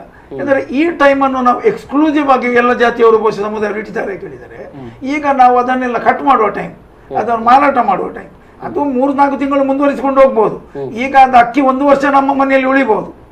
ಆದರೆ ಈಗ ಆಗುವ ಟೈಮ್ ಅಂತೇಳಿ ಅದಕ್ಕೋಸ್ಕರ ಈ ಟೈಮ್ ನಲ್ಲಿ ನಾವು ಇಟ್ಟಿದ್ದೇವೆ. ಅಂದ್ರೆ ಪ್ರಕೃತಿ ಮಾತೆ ಇದನ್ನ ಡಿಸೈಡ್ ಮಾಡಿದ್ದಾಳೆ. ಹೌದು. ಅದರಲ್ಲಿ ಏನಾಗಿದೆ, ನಮ್ಮ ಪ್ರೊಟೆಸ್ಟೆಂಟ್ ಸಮುದಾಯದವರು, ಕನ್ನಡ ಕ್ರಿಶ್ಚಿಯನ್ಸ್, ಅವರು ಅಕ್ಟೋಬರ್ ತಿಂಗಳಲ್ಲಿ ಸಾಧಾರಣ ಇದು ನಮ್ಮ ದಸರಾ ಟೈಮ್ ನಲ್ಲಿ ಮಾಡ್ತಾರೆ. ಆದರೆ ಅವರಿಗೆ ಸೆಪ್ಟೆಂಬರ್ 8 ಇದ್ದಾಗೆ ಫಿಕ್ಸ್ಡ್ ಡೇಟ್ ಇಲ್ಲ. ಅವರಿಗೆ ಒಂದು ಆದಿತ್ಯವಾರ 2 ಇಗರ್ಜಿಗಳು, ಕಾಂತಿ ಚರ್ಚ್ ಮತ್ತೆ ಶಾಂತಿನೆಲೆ ಉದಾಹರಣೆಗೆ, ಮತ್ತೊಂದು ಆದಿತ್ಯವಾರ ಬೊಕ್ಕಪಟ್ಟಣ ಮತ್ತೆ ಕೂಳೂರಿದೆ ಯಾವುದೊಂದು ಅವರ ಚರ್ಚ್, ಹಾಗೆ ಮಾಡಿಕೊಂಡು. ಯಾಕೆ ಹೇಳಿದ್ದಾರೆ, ಅವರಿಗೆ ವಾದ್ಯ ಆಗ್ಲೇಬೇಕು ಚರ್ಚಿದು. ಹೌದು, ಆ ಬಗ್ಗೆ ನಾನು ಇನ್ನಷ್ಟು ಮಾತಾಡಿದೆ ಸಾಂಸ್ಕೃತಿಕವಾಗಿ. ಈಗ ಈ ಲೋಕಲೈಸ್ಡ್ ಅನ್ನೋದು ಬಂದಿದೆಯಾ ಈ ಮುಸ್ಲಿಂ ಹಬ್ಬಗಳಲ್ಲಿ? ಬಹಳ ಮುಖ್ಯವಾಗಿ ಮೊಹರಂ ಹಬ್ಬಕ್ಕೆ ನಾನು ಕೇಳ್ಕೊಳ್ಳೋದು, ಈಗ ಅಂತಾರಾಷ್ಟ್ರೀಯ ಮಟ್ಟದಲ್ಲಿ ಮೊಹರಂ ಹಬ್ಬವನ್ನು ಎಲ್ಲ ಮುಸ್ಲಿಂ ಬಾಂಧವರು ಆಚರಣೆ ಮಾಡ್ಕೊಳ್ತಾರೆ. ಆದರೆ ಇಲ್ಲಿಗೆ ಬಂದಾಗ ಅದು ಅದರದ್ದೇ ಒಂದು ರೂಪವನ್ನು ಏನಾದ್ರು ಪಡ್ಕೊಂಡಿದೆಯಾ? ಅದರದ್ದೇ ರೂಪ ಇತ್ತು ಹಿಂದೆ. ಮೊಹರಂ ಹಬ್ಬಕ್ಕೆ ಹುಲಿವೇಷ ಎಲ್ಲ ಹಾಕ್ತಾ ಇದ್ರು ಬ್ಯಾರಿಗಳು ಎಂಬ ಇತಿಹಾಸವನ್ನೆಲ್ಲ ಓದಿದ್ದೇವೆ. ಬಟ್ ನಾನು ನೋಡಿಲ್ಲ. ಇಲ್ಲ, ನಾನು ಮಂಗಳೂರು ದರ್ಶನದಲ್ಲಿ ಓದುವಂತ ಸಂದರ್ಭದಲ್ಲಿ ಬ್ಯಾರಿಗಳು ಜೊತೆಗೆ ಹಿಂದೂಗಳು ಕೂಡ ಮೊಹರಂ ಹಬ್ಬದಲ್ಲಿ ವೇಷ ಹಾಕ್ತಾ ಇದ್ರು. ಮತ್ತೆ ಈಗಲೂ ಕೂಡ ಉತ್ತರ ಕರ್ನಾಟಕದಲ್ಲಿ ವೇಷ ಹಾಕುವಂತ ಸಂಪ್ರದಾಯ ಈಗಲೂ ನನ್ಗೆ ಗೊತ್ತಿದ್ದ ಹಾಗೆ. ಅದು ಆಕ್ಚುಲಿ ಶಿಯಾಗಳು ಇದನ್ನ ಒಂದು ಬಹಳ ವೈಭವೀಕರಿಸಿ ಆಚರಣೆ ಮಾಡ್ತಾರೆ. ಮತ್ತು ಸಿಯಾಗಳ ಸಂಖ್ಯೆ ನಮ್ಮ ದೇಶದಲ್ಲಿ ತುಂಬಾ ಕಡಿಮೆ. ಅದು ಮಂಗಳೂರಲ್ಲೂ ನಮ್ಮ ದಕ್ಷಿಣ ಕನ್ನಡ ಈ ಕೋಸ್ಟಲ್ ಲೈನಲ್ಲಿ ತುಂಬಾ ಕಡಿಮೆ, ಬೆರಳೆಣಿಕೆಯಷ್ಟು ಮಂದಿ ಇರ್ಬೋದು ಅಂತ ಹೇಳ್ಬೋದು. ಬಟ್ ಆ ಕಡೆ ನಾರ್ತ್ ಕರ್ನಾಟಕದಲ್ಲೆಲ್ಲ ಸ್ವಲ್ಪ ಮಂದಿ ಇದ್ದಾರೆ. ಮತ್ತು ಬೇರೆ ದೇಶದಲ್ಲಿ ಭಾರತ ಬಿಟ್ಟರೆ ಇರಾನ್, ಇರಾಕ್ ಅಲ್ಲೆಲ್ಲ ಜಾಸ್ತಿ ಇದ್ದಾರೆ ಶಿಯಾಗಳು. ಅಲ್ಲೆಲ್ಲ ದೊಡ್ಡ ಮಟ್ಟದ ಆಚರಣೆ ಇರ್ತದೆ. ಮತ್ತೆ ಅದರಲ್ಲಿ ಕೆಲವು ಅತಿರೇಕಗಳು ಕೂಡ ನಡೆಯುತ್ತದೆ. ಸ್ವಯಂ ಹಿಂಸೆ ಮಾಡುದು ಎಲ್ಲ ಟಿವಿಯಲ್ಲೆಲ್ಲ ಬರ್ತದೆ. ಈ ಚಾಟಿ ಹೊಡೆದು ಅದು ಅಂದ್ರೆ ರಕ್ತ ತರಿಸುವ ಅಂದ್ರೆ ನಾನು ಅವಾಗ ಹೇಳಿದೆ ಅಲ್ಲ, ಏನು ಅಂದ್ರೆ ಹಜರತ್ ಹುಸೇನ್ ಅವರು ಹುತಾತ್ಮರಾದ ದಿನ ಅಂತ, ಅದನ್ನ ಅವರು ಸ್ಮರಿಸಿ ನಾವಿರ್ಲಿಲ್ಲ ಹಮ್ನತೆ ಅಂತ ಹೇಳ್ತಾರೆ. ಯಾ ಹುಸೇನ್ ಹಮ್ನತೆ ಅಂತ. ಸೊ ಆ ರೀತಿ ಅವರು ಇರ್ಬೇಕಾಗಿತ್ತು ಅಂತ, ರಕ್ಷಣೆ ಮಾಡಬಹುದಿತ್ತು. ಸೊ ಆ ರೀತಿ ತುಂಬಾ ಭಾವನಾತ್ಮಕವಾದ ಒಂದು ಆಚರಣೆಯನ್ನು ಅವರು ಮಾಡ್ತಾರೆ. ಬಟ್ ಇಲ್ಲಿ ಆ ರೀತಿಯ ಆಚರಣೆಗಳು ಇಲ್ಲ, ತುಂಬಾ ಕಡಿಮೆ ಆಗಿದೆ. ಮತ್ತು ವೇಷ ಹಾಕುದು ಕೂಡ ಇಲ್ಲ, ಈಗ ಬಿಟ್ಬಿಟ್ಟಿದ್ದಾರೆ.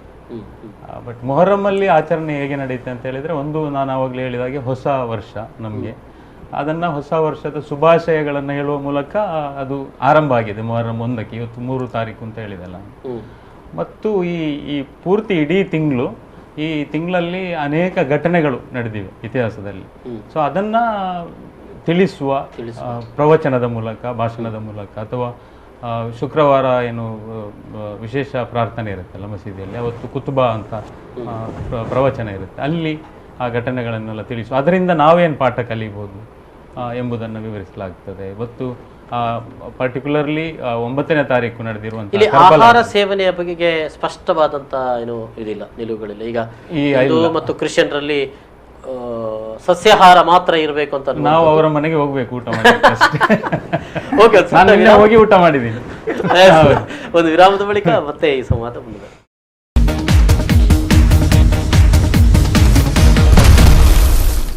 ಮತ್ತೊಮ್ಮೆ ಸ್ವಾಗತ. ಇವತ್ತಿನ ಪ್ರಚಲಿತದಲ್ಲಿ 3 ಹಬ್ಬಗಳು ಒಂದೇ ತಿಂಗಳಲ್ಲಿ ಬಂದಿದೆ.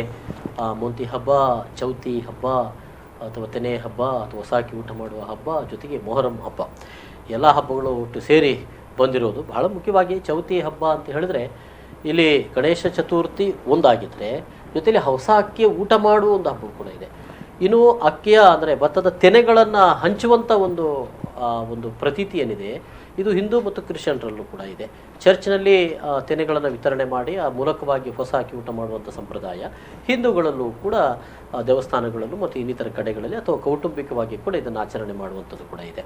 ಮೊಹರಂ ಹಬ್ಬ ಇನ್ನೊಂದು ವಿಶೇಷವಾಗಿ ಹೊಸ ವರ್ಷದ ಸೂಚನೆಯಾಗಿ ಕೂಡ ನಮ್ಮ ಮುಂದೆ ಬಂದು ನಿಂತಿದೆ. ಬಾಲರಾಜರೇ, ಇಲ್ಲಿ ಸಾಂಸ್ಕೃತಿಕವಾದಂಥ ರೀತಿಯಲ್ಲಿ ಏನು ನಡೀತದೆ ಅಂದರೆ, ಆದಿವಾಸಿ ಕುಟುಂಬದ ಇದರಲ್ಲಿ ಈ ಸಂದರ್ಭದಲ್ಲಿ ಹೊಸ ಅಕ್ಕಿ ಊಟ ಮಾಡೋದ್ರ ಜೊತೆಗೆ ಅಂದರೆ ಕುಟುಂಬ ಒಂದು ಸೇರ್ತದೆ.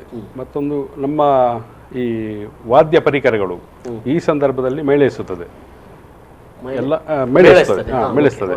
ಯಾಕಂದರೆ ಹಬ್ಬ ಅಂದರೆ ಹಾಗೇನೆ, ಡೋಲು ಇದೆಲ್ಲವೂ ಕೂಡ ನಮಗೆ ಬೇಕೇ ಬೇಕು. ಈ ದೇವಿಗಳಿಗೆ ಅರ್ಪಣೆ ಮಾಡುವಾಗ ಎಲ್ಲ ಕುಣಿತ ಅದು ಎಲ್ಲವೂ ಇರ್ತದೆ, ಎಲ್ಲರೂ ಒಟ್ಟು ಸೇರಿದಾಗ. ಮತ್ತು ಪ್ರತಿಯೊಂದು ಮನೆಗೆ ಕೂಡ ಇಲ್ಲಿಂದ ನಾವು ಕುಟುಂಬದ ಮನೆಯಿಂದ ತೆನೆಯನ್ನು ಕೊಡ್ತೇವೆ. ಮತ್ತು ಅವರವರವರ ಮನೆಗೆ ಹೋಗಿ ಕಟ್ತಾರೆ. ಮತ್ತೆ ಅಲ್ಲಿ ಕೂಡ ಏನೋ ಹಬ್ಬದ ವಾತಾವರಣ ಮಾಡ್ಬೋದು ಅವರಿಗೆ. ಆದರೆ ಇಲ್ಲಿ ಕುಟುಂಬದ ಮೂಲ ಮನೆತನದಲ್ಲಿ ನಾವು ಮಾಡಿದ ನಂತರವೇ ಮಾಡೋದು. ಮತ್ತೊಂದು ಅಂದರೆ, ನಮ್ಮ ಕುಟುಂಬದ ಒಳಗಡೆ ನಾವು ಈ ಒಂದು ತೆನೆ ಹಬ್ಬವನ್ನು ಮಾಡದೆ ಇತರ ಸಮುದಾಯದವರು ಇರ್ಬೋದು ಅಥವಾ ಇತರ ಮನೆಗಳಲ್ಲಿ ಕೂಡ ನಾವು ಹೊಸ ಅಕ್ಕಿ ಊಟ ಮಾಡಲಿಕ್ಕಿಲ್ಲ. ಆರಂಭದಲ್ಲಿ ದೈವಗಳಿಗೆ ಮತ್ತು ನಮ್ಮ ಹಿರಿಯರಿಗೆ ಅರ್ಪಿಸಿ ನಂತರ ನಮ್ಮದು ಆದರೆ ಮತ್ತೆ ಎಲ್ಲಿ ಕೂಡ ಹೋಗ್ಬೋದು. ಅದು ಕೂಡ ಎಲ್ರಿಗೂ ಆ ಕಟ್ಟುನಿಟ್ಟಿಲ್ಲ. ಈ ದೈವದ ಪಾತ್ರಿಗಳಿಗೆ ಅಥವಾ ನಮಗೆ ಗುರುಕಾರರಿಗೆ. ಈಗ ಒಂದು ವಿಶೇಷ ಅಂದರೆ, ಈಗ ನನಗೂ ಕೂಡ ಒಂದು ಕುಟುಂಬದ ಗುರಿಕಾರ ಸ್ಥಾನ ಬಂದಿದೆ. ಅದು ದೈವದತ್ತವಾಗಿ ಬಂದಿರುವಂಥದ್ದು. ಹಾಗಾಗಿ ನಾವು ಭಾಳ ಎಚ್ಚರಿಕೆಯಿಂದ ಇಡೀ ಸಮುದಾಯ, ನಮ್ಮ ಇಡೀ ಕುಟುಂಬದಲ್ಲಿ ಎಲ್ಲರೂ ಆರೋಗ್ಯವಾಗಿದ್ದರೆ ಮಾತ್ರ ನಾವು ದಿನ ನಿಗದಿ ಮಾಡ್ತೇವೆ. ಎಲ್ರಿಗೂ ಒಳ್ಳೆಯದಾಗಲಿ ಅಂತೇಳಿ ನಾವು ಪ್ರಾರ್ಥನೆ ಮಾಡ್ತೇವೆ. ಇಷ್ಟು ಹೇಳಿದ್ದು ನಾನು ನಮ್ಮ ನಡುಸಾಲೆ ಅಂತೇಳಿ ಈ ಆದಿವಾಸಿ ಕೊಡಗರಲ್ಲಿ ಕೂಡ ಸ್ವಲ್ಪ ಪ್ರಾದೇಶಿಕ ಭಿನ್ನತೆ ಇದೆ. ಈಗ ನಾವು ಸ್ವಲ್ಪ ಇತಿಹಾಸಕ್ಕೆ ಹೋದರೆ, ಆರಂಭದಲ್ಲಿ ಈ ಕರಾವಳಿ ಜಿಲ್ಲೆಗೆ ಮೊದಲು ಕಾಲಿಟ್ಟವರು ಕೊರಗರು. ಅದರಲ್ಲಿ ಮೊದಲು ಕಾಲಿಟ್ಟ ಪ್ರದೇಶವೇ ಈಗಿನ ಕಾಸರಗೋಡು. ನೀಲೇಶ್ವರ ಗಡಿಯಿಂದ ಬನವಾಸಿವರೆಗೆ ನಮ್ಮ ಭಾಷೆಯಲ್ಲಿ ಮದಿಪು ಆ ಥರ ಬರುತ್ತೆ. ದೈವಗಳಿಗೆ ನಾವು ಅಥವಾ ನಾವು ಒಟ್ಟು ಸೇರಿದಾಗ ಮದಿಪು. ನೀಲೇಶ್ವರ ಗಡಿಯಿಂದ ಉತ್ತರಕ್ಕೆ ಬನವಾಸಿ, ಅಲ್ಲಿವರೆಗೆ ಪ್ರಥಮವಾಗಿ ನಮ್ಮ ನೀಲೇಶ್ವರ ಗಡಿಯಲ್ಲಿ ನಮ್ಮ ಜನರು ಅಲ್ಲಿ ಕಾಲನ್ನಿಟ್ಟರು, ಅಲ್ಲಿ ಬದುಕಲಿಕ್ಕೆ ಆರಂಭಿಸಿದರು. ಅದರ ನಂತರ ಈ ನಡುಸಾಲು ನಾವು ಈಗ ಏನು ಹೇಳ್ತೇವೆ, ನಡುಸಾಲಿನ ಬಗ್ಗೆ ನಾನು ಹೇಳ್ತೇನೆ. ಆ ನಡುಸಾಲಲ್ಲಿ ನಾವು ಮತ್ತೊಂದು ಟೀಮು ಬಂತು.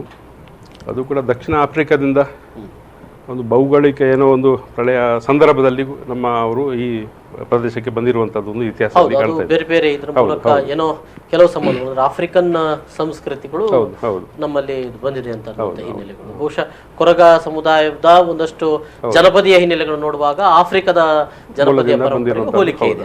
ಹಾಗೆ ಬಂದವರು ನಾವು ನಡುಸಾಲಲ್ಲಿ 7 ಮನೆತನ ಇತ್ತಂತೆ ನಮ್ಮ ಹಿರಿಯರದು, 7 ಮನೆತನ. ಆ 7 ಮನೆತನದಲ್ಲಿ ಆ ಬಳ್ಳಿಗೆ ಸಂಬಂಧಿಸಿದ ಹಾಗೆ ಅದರಲ್ಲಿ 2 ಇವತ್ತಿಗೂ ಕೂಡ ನಮಗೆ ಎಲ್ಲಿ ಕೂಡ ಕಾಣಲಿಕ್ಕೆ ಸಿಗುವುದಿಲ್ಲ. 2 ಹೋಗಿದೆ. ಈಗ 5 ಮನೆತನಗಳು ಇವತ್ತಿಗೂ ಕೂಡ ಇದೆ ನಮ್ಮಲ್ಲಿ. ಆ 5 ಮನೆತನದವರು ಮತ್ತೆ ಅಲ್ಲಲ್ಲಿ ಕುಟುಂಬಗಳು ಆಗಿ ಬೇರೆ ಬೇರೆ ದೈವದ ಮೂಲ ಸ್ಥಾನಗಳಾಗಿ ಬೇರೆ ಬೇರೆ ಆಗಿ ಇವತ್ತಿಗೂ ಕೂಡ ನಡುಸಾಲಿನಲ್ಲಿ ಇದೆ. ಹಾಗೆ ನಮ್ಮ ನಡುಸಾಲಿನಲ್ಲಿ ಒಂದೇ ರೀತಿಯ ಆಚರಣೆ ಇವತ್ತಿಗೂ ಕೂಡ ನಮ್ಮಲ್ಲಿ ಇದೆ. ಇಲ್ಲಿ ಹಾಡುಗಳು, ಇದಕ್ಕೆ ಪೂರಕವಾದಂತಹ ಹಾಡುಗಳು ಅಂತ ಏನಾದರೂ ಇದೆಯಾ ಅಥವಾ ಕುಣಿತಗಳಿದೆ, ಆದ್ರೆ ಈ ಸಂದರ್ಭಕ್ಕೆ ಅಂತ ಏನು ಇಲ್ಲ. ಅದು ಕೃಷಿ ಸಂದರ್ಭದಲ್ಲಿ ಮಾತ್ರ. ಇಲ್ಲಿ ಕುಣಿತ ಇದೆ, ಖುಷಿಯಾಗಿ ಎಲ್ಲರೂ ಕುಣಿತಾರೆ. ಅಂದ್ರೆ ಸಂತೋಷದಿಂದ ಸಾಂಸ್ಕೃತಿಕವಾದಂತಹ ಆಚರಣೆಯಾಗಿ ಕೂಡ ಈ ಹೌದು. ಮತ್ತೆ ಕುಣಿಯುವಾಗ ಈ ಹಾಡಲ್ಲ ಒಂದು ರೀತಿಯ ಉರಲ್ ಅಂತೇಳಿ ಹೇಳ್ತೇವೆ ನಾವು. ಉರಲ್ ಅಂದ್ರೆ ಒಂಥರ ಘೋಷಣೆಯ ರೀತಿಯಲ್ಲಿ. ಘೋಷಣೆ ಅಂದ್ರೆ ಈ ಭೂಮಿಯಿಂದ ನಾವು ಪಡ್ಕೊಂಡಿದ್ದೇವೆ ಏನನ್ನ ಅದನ್ನು ನಾವು ದೈವಗಳಿಗೆ ಅರ್ಪಿಸಿ ಅಂತ ಕೆಲವು ಉರಲ್ಗಳು ಇವೆ ಆ ಖುಷಿಯ ಸಂದರ್ಭದಲ್ಲಿ. ಅದು ಎಲ್ಲವೂ ಕೂಡ ಭೂಮಿ ತಾಯಿಗೆ ಅರ್ಪಿಸುವಂಥದ್ದು. ಹೌದು. ಉದಾಹರಣೆ ಈಗ ಒಂದು ಮಾತು ಬರುತ್ತೆ ನಮ್ಮಲ್ಲಿ, ಈ ಕುಲ ಕಸುಬಿಗೆ ಕಾಡಿಂದ ಈ ಬಳ್ಳಿ ಬಿಳಲನ್ನು ನಾವು ಕಡಿತೇವೆ. ಅವಾಗ ಕಡಿಯುವಾಗ ಕೂಡ ಆ ಬುಡದಲ್ಲಿ ಭೂಮಿಗೆ ಇರುವಂಥದ್ದು ಮತ್ತು ಮೇಲ್ಭಾಗದಲ್ಲಿ ಅದರ ಚಿಗುರು ಏನಿದೆ ಅದು ಭೂಮಿಗೆ ಬೀಳುವುದು. ಆ ಮಧ್ಯದ ಒಂದು ಭಾಗವನ್ನು ಮಾತ್ರ ನಾವು ಪಡ್ಕೊಳ್ತೇವೆ. ಅದನ್ನು ಕೂಡ ಈ ಸಂದರ್ಭದಲ್ಲಿ ನಾವು ಆ ಉರಲಿನ ಮೂಲಕ ಅದನ್ನು ಕೂಡ ಹೇಳಿದ್ದೇವೆ. ನಾವು ನಡು ಭಾಗವನ್ನು ತೆಗೆದಿದ್ದೇವೆ, ಭೂಮಿಗೆ ಇರುವಂಥದ್ದು ಬಿಟ್ಟಿದ್ದೇವೆ, ಮೇಲ್ಭಾಗದಲ್ಲಿರುವಂಥದ್ದನ್ನು ಕೂಡ ನಾವು ಭೂಮಿಗೆ ಬಿಟ್ಟಿದ್ದೇವೆ ಅಂತ ಒಂದು ಉರಲ್ ಅಂತೇಳಿ ನಮ್ಮ ಕುಣಿತದಲ್ಲೆಲ್ಲ ಬರುತ್ತೆ. ಅದು ನಮ್ಮ ಭಾಷೆಯಲ್ಲಿರುತ್ತೆ ಅದು.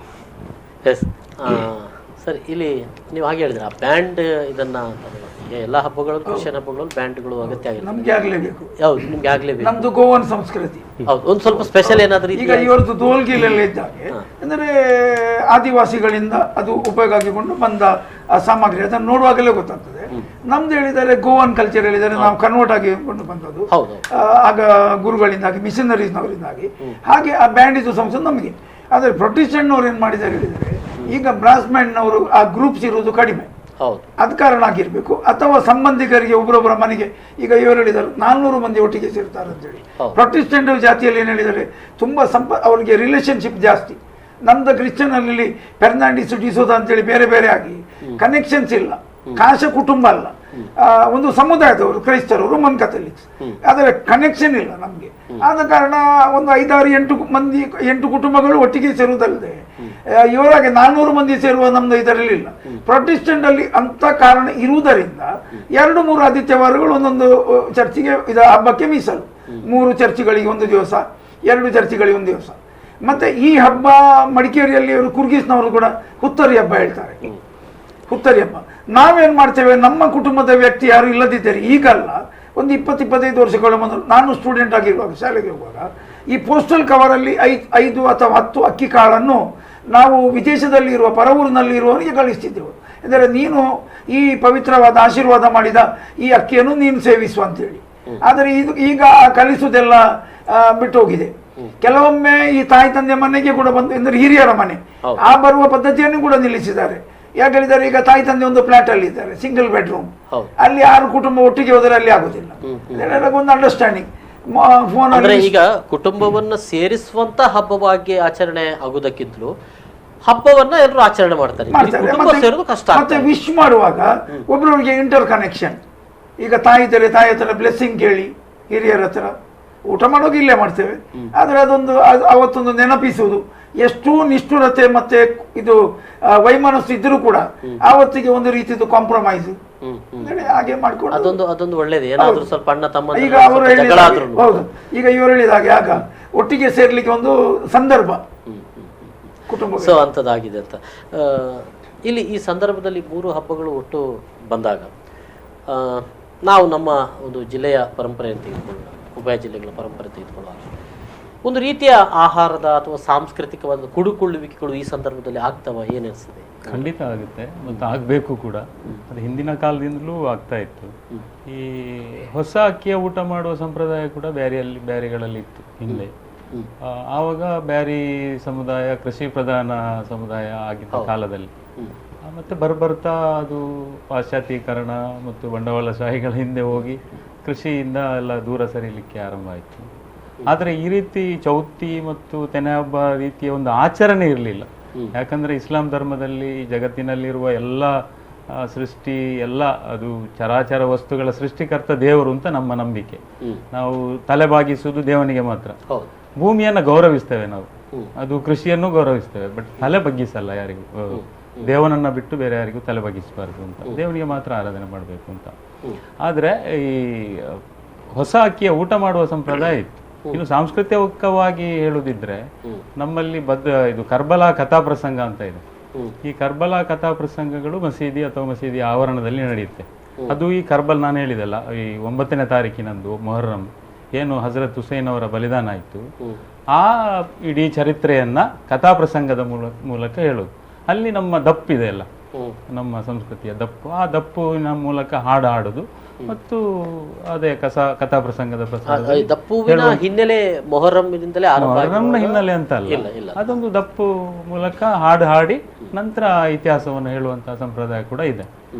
ಇದಲ್ಲದೆ ಕೊಡುಕೊಳ್ಳುವಿಕೆ ಬಗ್ಗೆ ಹೇಳುದಿದ್ರೆ, ನಾನು ನಿನ್ನೆ ಹೊಸ ಅಕ್ಕಿ ಊಟ ಮಾಡಿದ್ದೀನಿ, ಇವತ್ತು ನನ್ನ ಮಗಳನ್ನ ಒಂದು ಮನೆಗೆ ಹೊಸ ಅಕ್ಕಿ ಊಟ ಮಾಡ್ಲಿಕ್ಕೆ ಬಿಟ್ಟು ಬಂದಿದ್ದೀನಿ. ಒಂದು ಬ್ರೇಕ್ ತಗೊಂಡು ಮಾತಾಡಬೇಕಾಗಿದೆ. ಒಂದು ಸಣ್ಣ ಬ್ರೇಕ್ ಬಳಿಕ ಮತ್ತೆ ಈ ಮಾತುಕತೆ ಸಂವಾದ.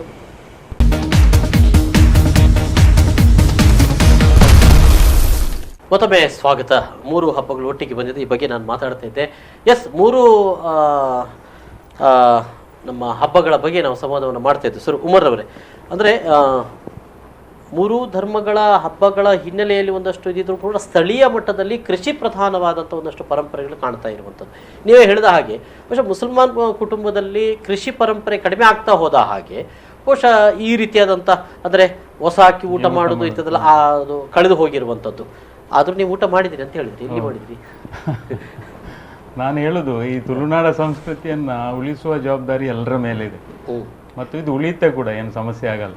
ಅಷ್ಟು ಸ್ಟ್ರಾಂಗ್ ಆಗಿದೆ ನಮ್ಮ ಬೇರು, ಈ ಬಹು ಸಂಸ್ಕೃತಿಯ ಬೇರೆ ಏನಿದೆ ಅದು ಸ್ಟ್ರಾಂಗ್ ಆಗಿದೆ.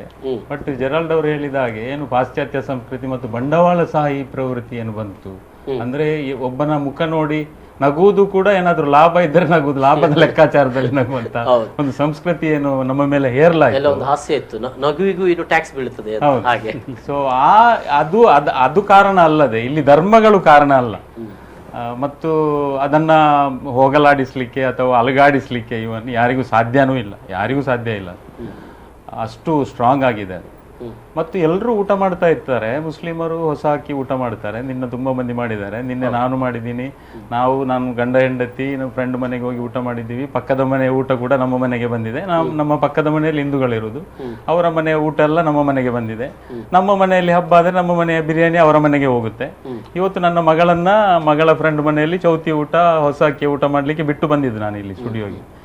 ಸೊ ಈ ಸಂಸ್ಕೃತಿ ಇದು ನನ್ನ ಬಗ್ಗೆ ಹೇಳೋದಲ್ಲ, ಇಡೀ ನಮ್ಮ ಜಿಲ್ಲೆಯಲ್ಲಿ ನಮ್ಮ ಪ್ರದೇಶದಲ್ಲಿ ಇದಿದೆ, ಎಲ್ಲರಲ್ಲೂ ಇದೆ. ನಾನು ಹೇಳೋದು, ಹೊಸ ಅಕ್ಕಿ ಊಟ ನಾವು ಮಾಡದಿದ್ರೆ ಮನೆಯಲ್ಲಿ, ನಾವು ಕೃಷಿ ಪ್ರಧಾನರಲ್ಲ ಅಥವಾ ನಮ್ಮ ಸಂಪ್ರದಾಯ ಇಲ್ಲ ಅಂತ ಆದ್ರೆ ಜೆರಾಲ್ಡ್ ಅವರು, ಬಲರಾಜ್ ಅವರು ನಮ್ಮನ್ನು ಕರಿಬೇಕು ಊಟಕ್ಕೆ. ಪ್ರತಿಯೊಬ್ಬರು ಕರಿಬೇಕು. ಹೌದೌದು, ಅಂದ್ರೆ ನಿಮ್ಮಲ್ಲಿ ಇನ್ನೇನು ಭಿನ್ನತೆ ಇರ್ತದೆ, ಆಗ ನಾವು ಅಲ್ಲಿಗೆ ಬರ್ಬೋದಲ್ಲ. ಹೌದು, ನಮ್ಮ ಮನೆಯಲ್ಲಿ ಈದಾಗುವಾಗ ನಾವು ಬಿರಿಯಾನಿ ಮಾಡ್ತೀವಿ, ಆವಾಗ ನೀವು ನಾನ್ ವೆಜ್ ತಿನ್ಲಿಕ್ಕೆ ಬನ್ನಿ ನಮ್ಮ ಮನೆಗೆ, ನಿಮ್ಮ ವೆಜ್ ತಿನ್ಲಿಕ್ಕೆ ನಮ್ಮನ್ನು ಕರೆಯಿರಿ. ಇದು ಪ್ರತಿಯೊಂದು, ನಾವು 3 ಮಂದಿ ಇಲ್ಲಿ ಅಂತ ಹೇಳೋದಲ್ಲ, ನಮ್ಮ ಜಿಲ್ಲೆಯಲ್ಲಿರುವ ಪ್ರತಿಯೊಂದು ಮನೆಯಲ್ಲೂ ಕೂಡ ಈ ಸಂಪ್ರದಾಯದ, ಇವರು ಹೇಳಿದಾಗೆ ಈಗ ಫ್ಲಾಟ್ ಕಲ್ಚರ್ ಬಂದ್ರೂ ಕೂಡ ಅಲ್ಲಿ ಸೌಹಾರ್ದ, ಪಕ್ಕದ ಮನೆಯಲ್ಲಿ ಹಿಂದೂ ಇರ್ತಾನೆ, ಆಚೆ ಮನೆಯಲ್ಲಿ ಕ್ರಿಶ್ಚಿಯನ್ ಇರ್ತಾರೆ, ಎಲ್ಲರೂ ಇರ್ತಾರೆ. ಈ ಹಬ್ಬದ ನಮ್ಮ ಫ್ಲಾಟ್ ಅಲ್ಲಿ ಅದಿದೆ. ಕ್ರಿಸ್ಮಸ್ಗೆ ಕೇಕ್ ಬರುತ್ತೆ ಎಲ್ಲ ಮನೆಯಿಂದ, ಕ್ರಿಶ್ಚಿಯನ್ಸ್ ಮನೆಯಿಂದ, ನಮ್ಮ ಮನೆಯಿಂದ ಆ ಕಡೆ ಬಿರಿಯಾನಿ ಹೋಗುತ್ತೆ. ಈವನ್ ಏನು ರಂಜಾನ್ ಅಲ್ಲೂ ಕೂಡ ಇಫ್ತಾರಿಗೆ ನಾವು ಹೊಸ ವಿಶೇಷ ಅಡಿಗೆಯನ್ನು ಮಾಡ್ತೀವಿ, ಅದೆಲ್ಲ ಹಂಚಿಕೆ ಆಗುತ್ತೆ ಎಲ್ಲ ಮನೆಗಳಿಗೆ. ಅದು ಸಮೋಸ ಇರ್ಬೋದು, ಅಥವಾ ಯಾವುದೇ ಸ್ವೀಟ್ಸ್ ಇರ್ಬೋದು, ಸೀರ್ ಕುರ್ಮ ಇರ್ಬೋದು, ಅಥವಾ ಹಬ್ಬದ ಬಿರಿಯಾನಿ ಇರ್ಬೋದು, ಇದೆಲ್ಲ ಆಚೆ ಈಚೆ ಹಂಚಿಕೆ ಆಗಿರುತ್ತೆ. ಇದು ನಮ್ಮ ಸಂಸ್ಕೃತಿ. ಇದನ್ನ ವೈಭವೀಕರಿಸಬೇಕು ಅಂತ ಎಸ್ಪೆಷಲಿ ಮೀಡಿಯಾ ಇದನ್ನ ವೈಭವೀಕರಿಸುವ ಕೆಲಸ ಮೀಡಿಯಾದಿಂದ ಆದ್ರೆ ಇದಕ್ಕೆ ಜಾಸ್ತಿ ಪ್ರಚಾರ ಸಿಕ್ಕಿದೆ. ಯಾರೋ ಒಬ್ಬ ಕಿಡಿಗೇಡಿ ಏನೋ ಒಂದು ಮಾತಾಡಿದರೆ, ಏನೋ ಒಂದು ಫೇಸ್ಬುಕ್ ಅಲ್ಲಿ ಅಥವಾ ವಾಟ್ಸಪ್ ಅಲ್ಲಿ ಒಂದು ಮೆಸೇಜ್ ಹಾಕಿದ ಕಾರಣಕ್ಕೆ ಅದನ್ನ ವೈಭವೀಕರಿಸುವ ಬದಲು ಇಂತಹ ಕೊಡುಕೊಳ್ಳುವಿಕೆಯ ಬಹುಸಂ ಸಂಸ್ಕೃತಿಯ ದಿನನಿತ್ಯ ಪ್ರತಿ ಕ್ಷಣ ನಡೀತಾ ಇರುತ್ತೆ ಪ್ರತಿಯೊಂದು ವ್ಯಕ್ತಿಯ ಮನೆಗಳು. ಈ ತಿಂಗಳು ಅದನ್ನೇ ಸಾರ್ತದೆ ಅಂತ, ಈ ತಿಂಗಳು ಕೂಡ ಅದನ್ನೇ ಸಾರುತ್ತೆ. ಎಲ್ಲ ಹಬ್ಬಗಳು ಒಟ್ಟೊಟ್ಟಿಗೆ ಬಂದಿದೆ. ಸೊ ಇದೊಂದು ಒಳ್ಳೆಯ ಸಂದೇಶ, ಒಟ್ಟಾಗಿ ಆಚರಣೆ ಮಾಡಿ ಅಂತ ಹೇಳಿದ್ದಾರೆ. ಹೌದು, ಏನ್ ಹೇಳ್ತೀರಿ? ಈ ಬಾಂಧವ್ಯತೆ ಡೆವಲಪ್ ಆಗ್ಬೇಕಾದ್ರೆ, ಬಾಂಧವ್ಯತೆ ಅಂದ್ರೆ ಕೆಲವು ಶಕ್ತಿಗಳು ಇದನ್ನು ಸ್ಪ್ಲಿಟ್ ಮಾಡಲಿಕ್ಕೆ ನೋಡ್ತಾರೆ. ಅಂದರೆ ಇದು ಒಂದು ಗಾದೆ ಉಂಟು, ನಾಯಿ ಇದು ನಮ್ಮ ಹಟ್ಟಿಯಲ್ಲಿ ಕುತ್ಕೊಂಡು ಬೊಗಳ್ತಿತ್ತಂತೆ ದನ ನೋಡಿ, ಅದು ಇದು ಇದು ತಿನ್ನುವುದಿಲ್ಲ ಹುಲ್ಲು, ದನ ತಿನ್ನಬಾರ್ದಂತೇಳಿ. ಈಗ ಏನಾಗಿದೆ, ಕೆಲವರವರು ಸ್ವಾರ್ಥಕ್ಕೋಸ್ಕರ ಡಿವಿಷನ್ಸ್ ಮಾಡಿಕೊಂಡು ಬರುವುದು. ಅಂತೇಳಿ ಆವಾಗ ಬಾಂಧವ್ಯತೆ ಮುಖ್ಯ. ಬಾಂಧವ್ಯತೆಯನ್ನು ಕಟ್ಕೊಂಡು ಬಂದರೆ ಈ ಸಂಸ್ಕೃತಿ ಉಳಿತದೆ, ಈ ಅಣ್ಣ ತಮ್ಮಂದಿರಾಗಿ ನಾವು ಜೀವಿಸ್ತೇವೆ. ಈಗ ನಮ್ಗೆ ಏನಾಗಿದೆ ಹೇಳಿದರೆ, ಕ್ರಿಶ್ಚಿಯನ್ರಿಗೆ ತರಕಾರಿಗೆ ಇನ್ನೊಬ್ಬರಿಗೆ ಊಟಕ್ಕೆ ಕರೀಲಿಕ್ಕೆ ಭಾರಿ ಅನಾನುಕೂಲತೆ. ಸಿಟಿಯಲ್ಲಿ ಕೊಡುವ ಅಂತೇಳಿ ಹೇಳುವಾಗ ಈ ತರಕಾರಿ ಹೇಗೆಪ್ಪ ಅವರಿಗೆ ಕೊಡುವುದೆಂತೇಳಿ ಒಂದು ಬೇಸರ. ನಾನು ಏನು ಮಾಡಿದೆ, ನಮಗೆ ಅಷ್ಟಮಿ ಚೌತಿಗೆ ಹಿಂದೂ ಕುಟುಂಬಗಳಿಂದ ನಮಗೆ ಅವರು ಏನೋ ಕೊಡ್ತಾರೆ, ಅದಕ್ಕೆ ನಾನು ಏನು ಮಾಡಿದೆ, 2 ಬಕೆಟ್ ಮಾಲ್ಪುರಿ, 2 ಕೇಕನ್ನು ಕೊಟ್ಟೆ. ತರಕಾರಿ ಕೊಡಲಿಕ್ಕೆ ಬೇಸರ ಅವರಿಗೆ. ಆದರೆ ಕ್ರಿಸ್ಮಸ್ ಇದು ಸಮಯದಲ್ಲಿ ಯಾವ ಹಿಂದೂ ಕುಟುಂಬಗಳು ನಮಗೆ ಕೊಡ್ತಾರೆ ಅಥವಾ ಯಾವ ಮುಸ್ಲಿಂ ಕುಟುಂಬ ನಮಗೆ ಏನು ಕೊಡ್ತಾರೆ ಅವರ ಹಬ್ಬಕ್ಕೆ, ಅದನ್ನು ನಾವು ಇನ್ ರಿಟರ್ನ್ ನಾವು ಗಿಸ್ವಾರ್ ಕೊಟ್ಟದನ್ನು ನಮ್ಮ ಋಣ ಸಂದಾಯಿಸುವುದು. ಎಂದರೆ ಆ ಬಾಂಧವ್ಯತೆಯನ್ನು ಕಾಪಾಡುವುದು, ಅವರು ಕೊಟ್ಟದಕ್ಕೆ ಕೊಡುವುದು ಅಂತೇಳಿ ಅಲ್ಲ, ಆ ಪ್ರೀತಿ, ಗಿವ್ ಆ್ಯಂಡ್ ಟೇಕ್. ಇಂಗ್ಲೀಷಲ್ಲಿ ಗಾದೆ ಉಂಟು, ಗಿವ್ ಆ್ಯಂಡ್ ಟೇಕ್. ಹೀಗೆ ನಾವು ಮಾಡಿದರೆ ಮಾತ್ರ ನಮ್ಮ ಈ ಬಾಂಧವ್ಯತೆ ಉಳಿದು ನಾವು ಅಣ್ಣ ತಮ್ಮಂದಿರ ಹಾಗೆ ಒಂದು ಸುಖದಲ್ಲಿ ಒಳ್ಳೆ ರೀತಿಯಲ್ಲಿ ನಾವು ಜೀವಿಸಬಹುದು. ಇವತ್ತು ನಾನು ನನ್ನ ಫ್ರೆಂಡ್ ಒಟ್ಟಿಗೆ ಅಂಪನಗಟ್ಟೆಯಲ್ಲಿ ಹೋಗುವಾಗ ಒಂದು ವಕೀಲರ ಆಫೀಸ್, ಮೇಲ್ಗಡೆ ಅಲ್ಲಿ ಮುಸ್ಲಿಂ ವಕೀಲರ ಆಫೀಸ್ ಇದೆ, ಅಕೌಂಟೆಂಟ್ ಸಾರಿ, ಕೆಳಗಡೆ ಒಬ್ಬರು ರಾವ್ ಅಂತೇಳಿ. ಆಗ ನನ್ನ ಫ್ರೆಂಡಿಗೆ ತೋರಿಸಿದೆ, ಇದು ಸೌಹಾರ್ದತೆ ಅಂತೇಳಿ. ಒಂದೇ ಬೋರ್ಡಲ್ಲಿ 2 ಹೆಸರು, ನಮ್ಮ ಹನುಮಾನ್ ಹೋಟ್ಲ್ ಹತ್ರ. ನನಗೆ ಖುಷಿ ಆಯಿತು. ಈ ರೀತಿ ಈಗ ಎಷ್ಟೋ ಕಡೆ ಇದ್ದಾರೆ, ಬ್ಯಾಂಕಲ್ಲಿ ಕೆಲಸ ಮಾಡಿಕೊಂಡು ಎಲ್ಲ ಜಾತಿಯವರು ಒಟ್ಟಿಗೆ ಇರ್ತಾರೆ. ಆದರೆ ಕೆಲವು ಶಕ್ತಿಗಳು ಬೇಕಂತೇಳಿ ಇದನ್ನು ಡಿವಿಷನ್ ಮಾಡುವ ಪ್ರಯತ್ನ ಮಾಡ್ತಾರೆ.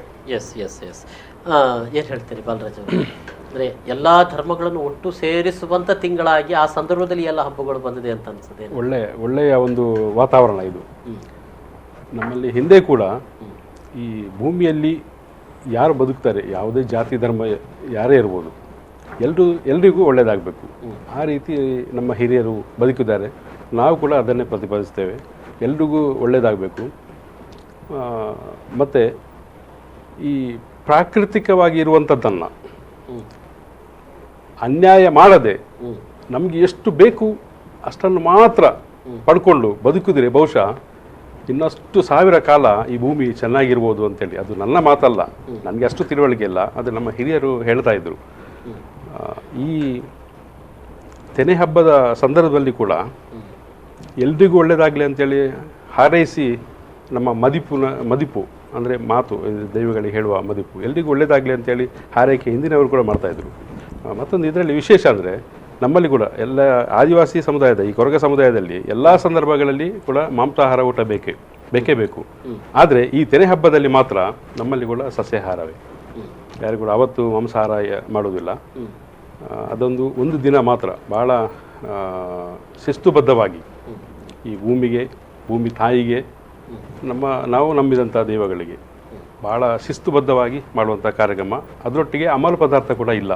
ಎಷ್ಟೇ ಹಿರಿಯರಾದರೂ ಕೂಡ ಏನೋ ಹಿಂದಿನ ಕಾಲದಲ್ಲಿ ಒಂದು ಗೆರಟೆ ಸೇಂದಿ ಕುಡಿಯುತ್ತಿದ್ರು ಕೂಡ ತೆನೆ ಹಬ್ಬದ ಸಂದರ್ಭದಲ್ಲಿ ಅದಿಲ್ಲ, ಅಮಲು ಸೇವನೆ ಇಲ್ಲ. ಅದೊಂದು ಒಳ್ಳೆಯ ಬೆಳವಣಿಗೆ ಆಗಿತ್ತು. ಇವತ್ತು ಸ್ವಲ್ಪ ಅದು ಕೂಡ ನಮ್ಮಲ್ಲಿ ಇವತ್ತಿಗೂ ಕೂಡ ಅಂತ ಬದಲಾವಣೆ ಆಗಲಿಲ್ಲ. ಇವತ್ತು ಕೂಡ ಅದೇ ಥರ ಇದೆ. ಮತ್ತೊಂದು ವಿಶೇಷತೆ ಇದೆ, ಅಲ್ಲ ಬಹುಶಃ ಬಹಳ ಮುಖ್ಯವಾಗಿ ಆದಿವಾಸಿ ಕುಟುಂಬಗಳಲ್ಲಿ ಮಾತ್ರ ಅಂತ ಒಂದು, ಅಂದ್ರೆ ಇವತ್ತಿಗೂ ಆ ಹಬ್ಬಗಳು ಹೇಗಿದೆಯೋ ಹಾಗೇ ಆಚರಣೆ ನನ್ನ ಪ್ರಕಾರ ನಗರ ಭಾಗಗಳಲ್ಲಿ. ಹೌದು, ತುಳು ಸಂಸ್ಕೃತಿಯಲ್ಲಿ ಕೂಡ ಅದೇ ತರ ಇದೆ, ಹಿಂದೂ ಧರ್ಮದಲ್ಲಿ ಕೂಡ ಅದೇ ತರ ಇದೆ. ನನ್ನ ಭಾವನೆ ಹಾಗೆ ಅದೇ ತರ ಇದೆ. ಅದು ಮೂಲವಾಗಿ ನಮ್ಮಲ್ಲಿ ಬಂದಿರುವಂಥದ್ದು. ಇವತ್ತು ತುಳು ಸಂಸ್ಕೃತಿಗೆ ಮತ್ತೆ ಹಿಂದೂ ಧರ್ಮದಲ್ಲಿ ಕೂಡ ಇದಕ್ಕಿಂತ ಚೆನ್ನಾಗಿ ಅದನ್ನು ಉಳಿಸ್ಕೊಂಡಿದ್ದಾರೆ. ಅದೊಂದು ತುಂಬ ಹೆಮ್ಮೆ ಆಗಿತ್ತು ನಮಗೆ. ಹಾಗಾಗಿ ನಾವು ಮತ್ತೊಂದು ವಿಶೇಷ ಇದೆ, ಈ ತೆನೆ ಹಬ್ಬದ ದಿವಸ ಎಲ್ಲ ಈ ಊಟ ಅದೆಲ್ಲ ಆದ ನಂತರ ನಮ್ಮಲ್ಲಿ ನ್ಯಾಯ ಪದ್ಧತಿಯ ಒಂದು ಕ್ರಮ ಐತೆ. ಕುಟುಂಬದಲ್ಲಿ ಏನಾದರೂ ವೈಮನಸ್ಸಿದ್ರೆ, ಒಂದು ಮಾತಲ್ಲಿ ಹೆಚ್ಚು ಕಡಿಮೆ ಆಗಿ ಏನಾದರೂ ತೊಂದರೆ ಇದ್ದರೆ ಗುರಿಕಾರನಲ್ಲಿ ದೂರು ಕೊಡ್ತಾರೆ. ಆವತ್ತು ಈ ಅಂಗಳದಲ್ಲಿ ಎಲ್ಲರೂ ಸೇರಿ ನ್ಯಾಯ ಪಂಚಾಯತಿ ಇವತ್ತಿಗೂ ಕೂಡ ನಡೀತದೆ. ಇವತ್ತಿಗೂ ಕೂಡ ಈ ಪೊಲೀಸ್ ಸ್ಟೇಷನ್ಗೆ ಕೋರ್ಟಿಗೆ ನಮ್ಮವರೆಲ್ಲ ಹೋಗುದಿಲ್ಲ, ಹಿಂದೆ ಕೂಡ ಹೋಗ್ತಿರಲಿಲ್ಲ, ಇವತ್ತಿಗೂ ಕೂಡ ನಮ್ಮಲ್ಲಿ ಅಂತ ಕೇಸೇ ಇಲ್ಲ. ಕುಟುಂಬದೊಳಗಿನ ಯಾವುದೇ ವ್ಯಾಜ್ಯ ಇರ್ಬೋದು, ಅದು ಈ ತೆರೆ ಹಬ್ಬದ ದಿವಸ ಬೇರೆ ಈ ದೈವದ ಪೂಜೆಯ ಸಂದರ್ಭದಲ್ಲಿ ಕೂಡ ಇರುತ್ತೆ, ಆದರೆ ವಿಶೇಷವಾಗಿ ಈ ಸಂದರ್ಭದಲ್ಲಿ ಇರುತ್ತೆ.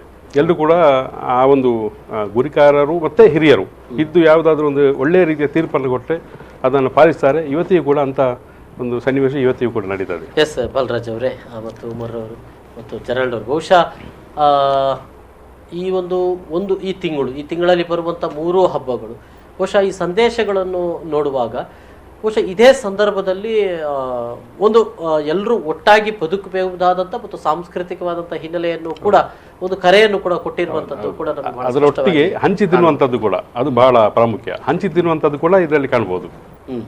ಇಲ್ದಿದ್ರೆ ಅವರವರ ಮನೆಯಲ್ಲಿ ಗಮ್ಮತ್ತು ಮಾಡಿ ಕೂರ್ಬೋದು. ಅದಿಲ್ಲ, ಎಲ್ಲರೂ ಆರೋಗ್ಯವಾಗಿದ್ದಾರೆ ಅಂತೇಳಿ ಹೇಳಿದರೆ ಕುಟುಂಬದಲ್ಲಿ ಎಲ್ಲರೂ ಆರೋಗ್ಯವಾಗಿದ್ದಾರೆ, ಎಲ್ಲರೂ ಒಟ್ಟು ಸೇರಿ ಹಂಚಿ ತಿನ್ನುವ ಅಂತೇಳಿ. Yes sir. ಉಮರ್ ಅವರಿಗೂ, ಜೆರಾಲ್ಡ್ ಅವರಿಗೂ ಮತ್ತು ಬಾಲರಾಜ್ ಅವರಿಗೂ ಧನ್ಯವಾದಗಳು. ಈ ಸಂದರ್ಭದಲ್ಲಿ ನಮ್ಮ ಜೊತೆಗಿದ್ದು ತಮ್ಮ ಅಭಿಪ್ರಾಯಗಳನ್ನು ತಿಳಿಸಿದ್ದಕ್ಕಾಗಿ. ವೀಕ್ಷಕರೇ, ಇದು ಇವತ್ತಿನ ವಿಶೇಷ ನಿರಂತರ ಸುದ್ದಿ. ಮನೋರಂಜನೆ ಮುಂದುವರಿಯುತ್ತದೆ. ನೋಡ್ತಾ ಇರಿ ವಿಫೋರ್ ನ್ಯೂಸ್. ನಮಸ್ಕಾರ.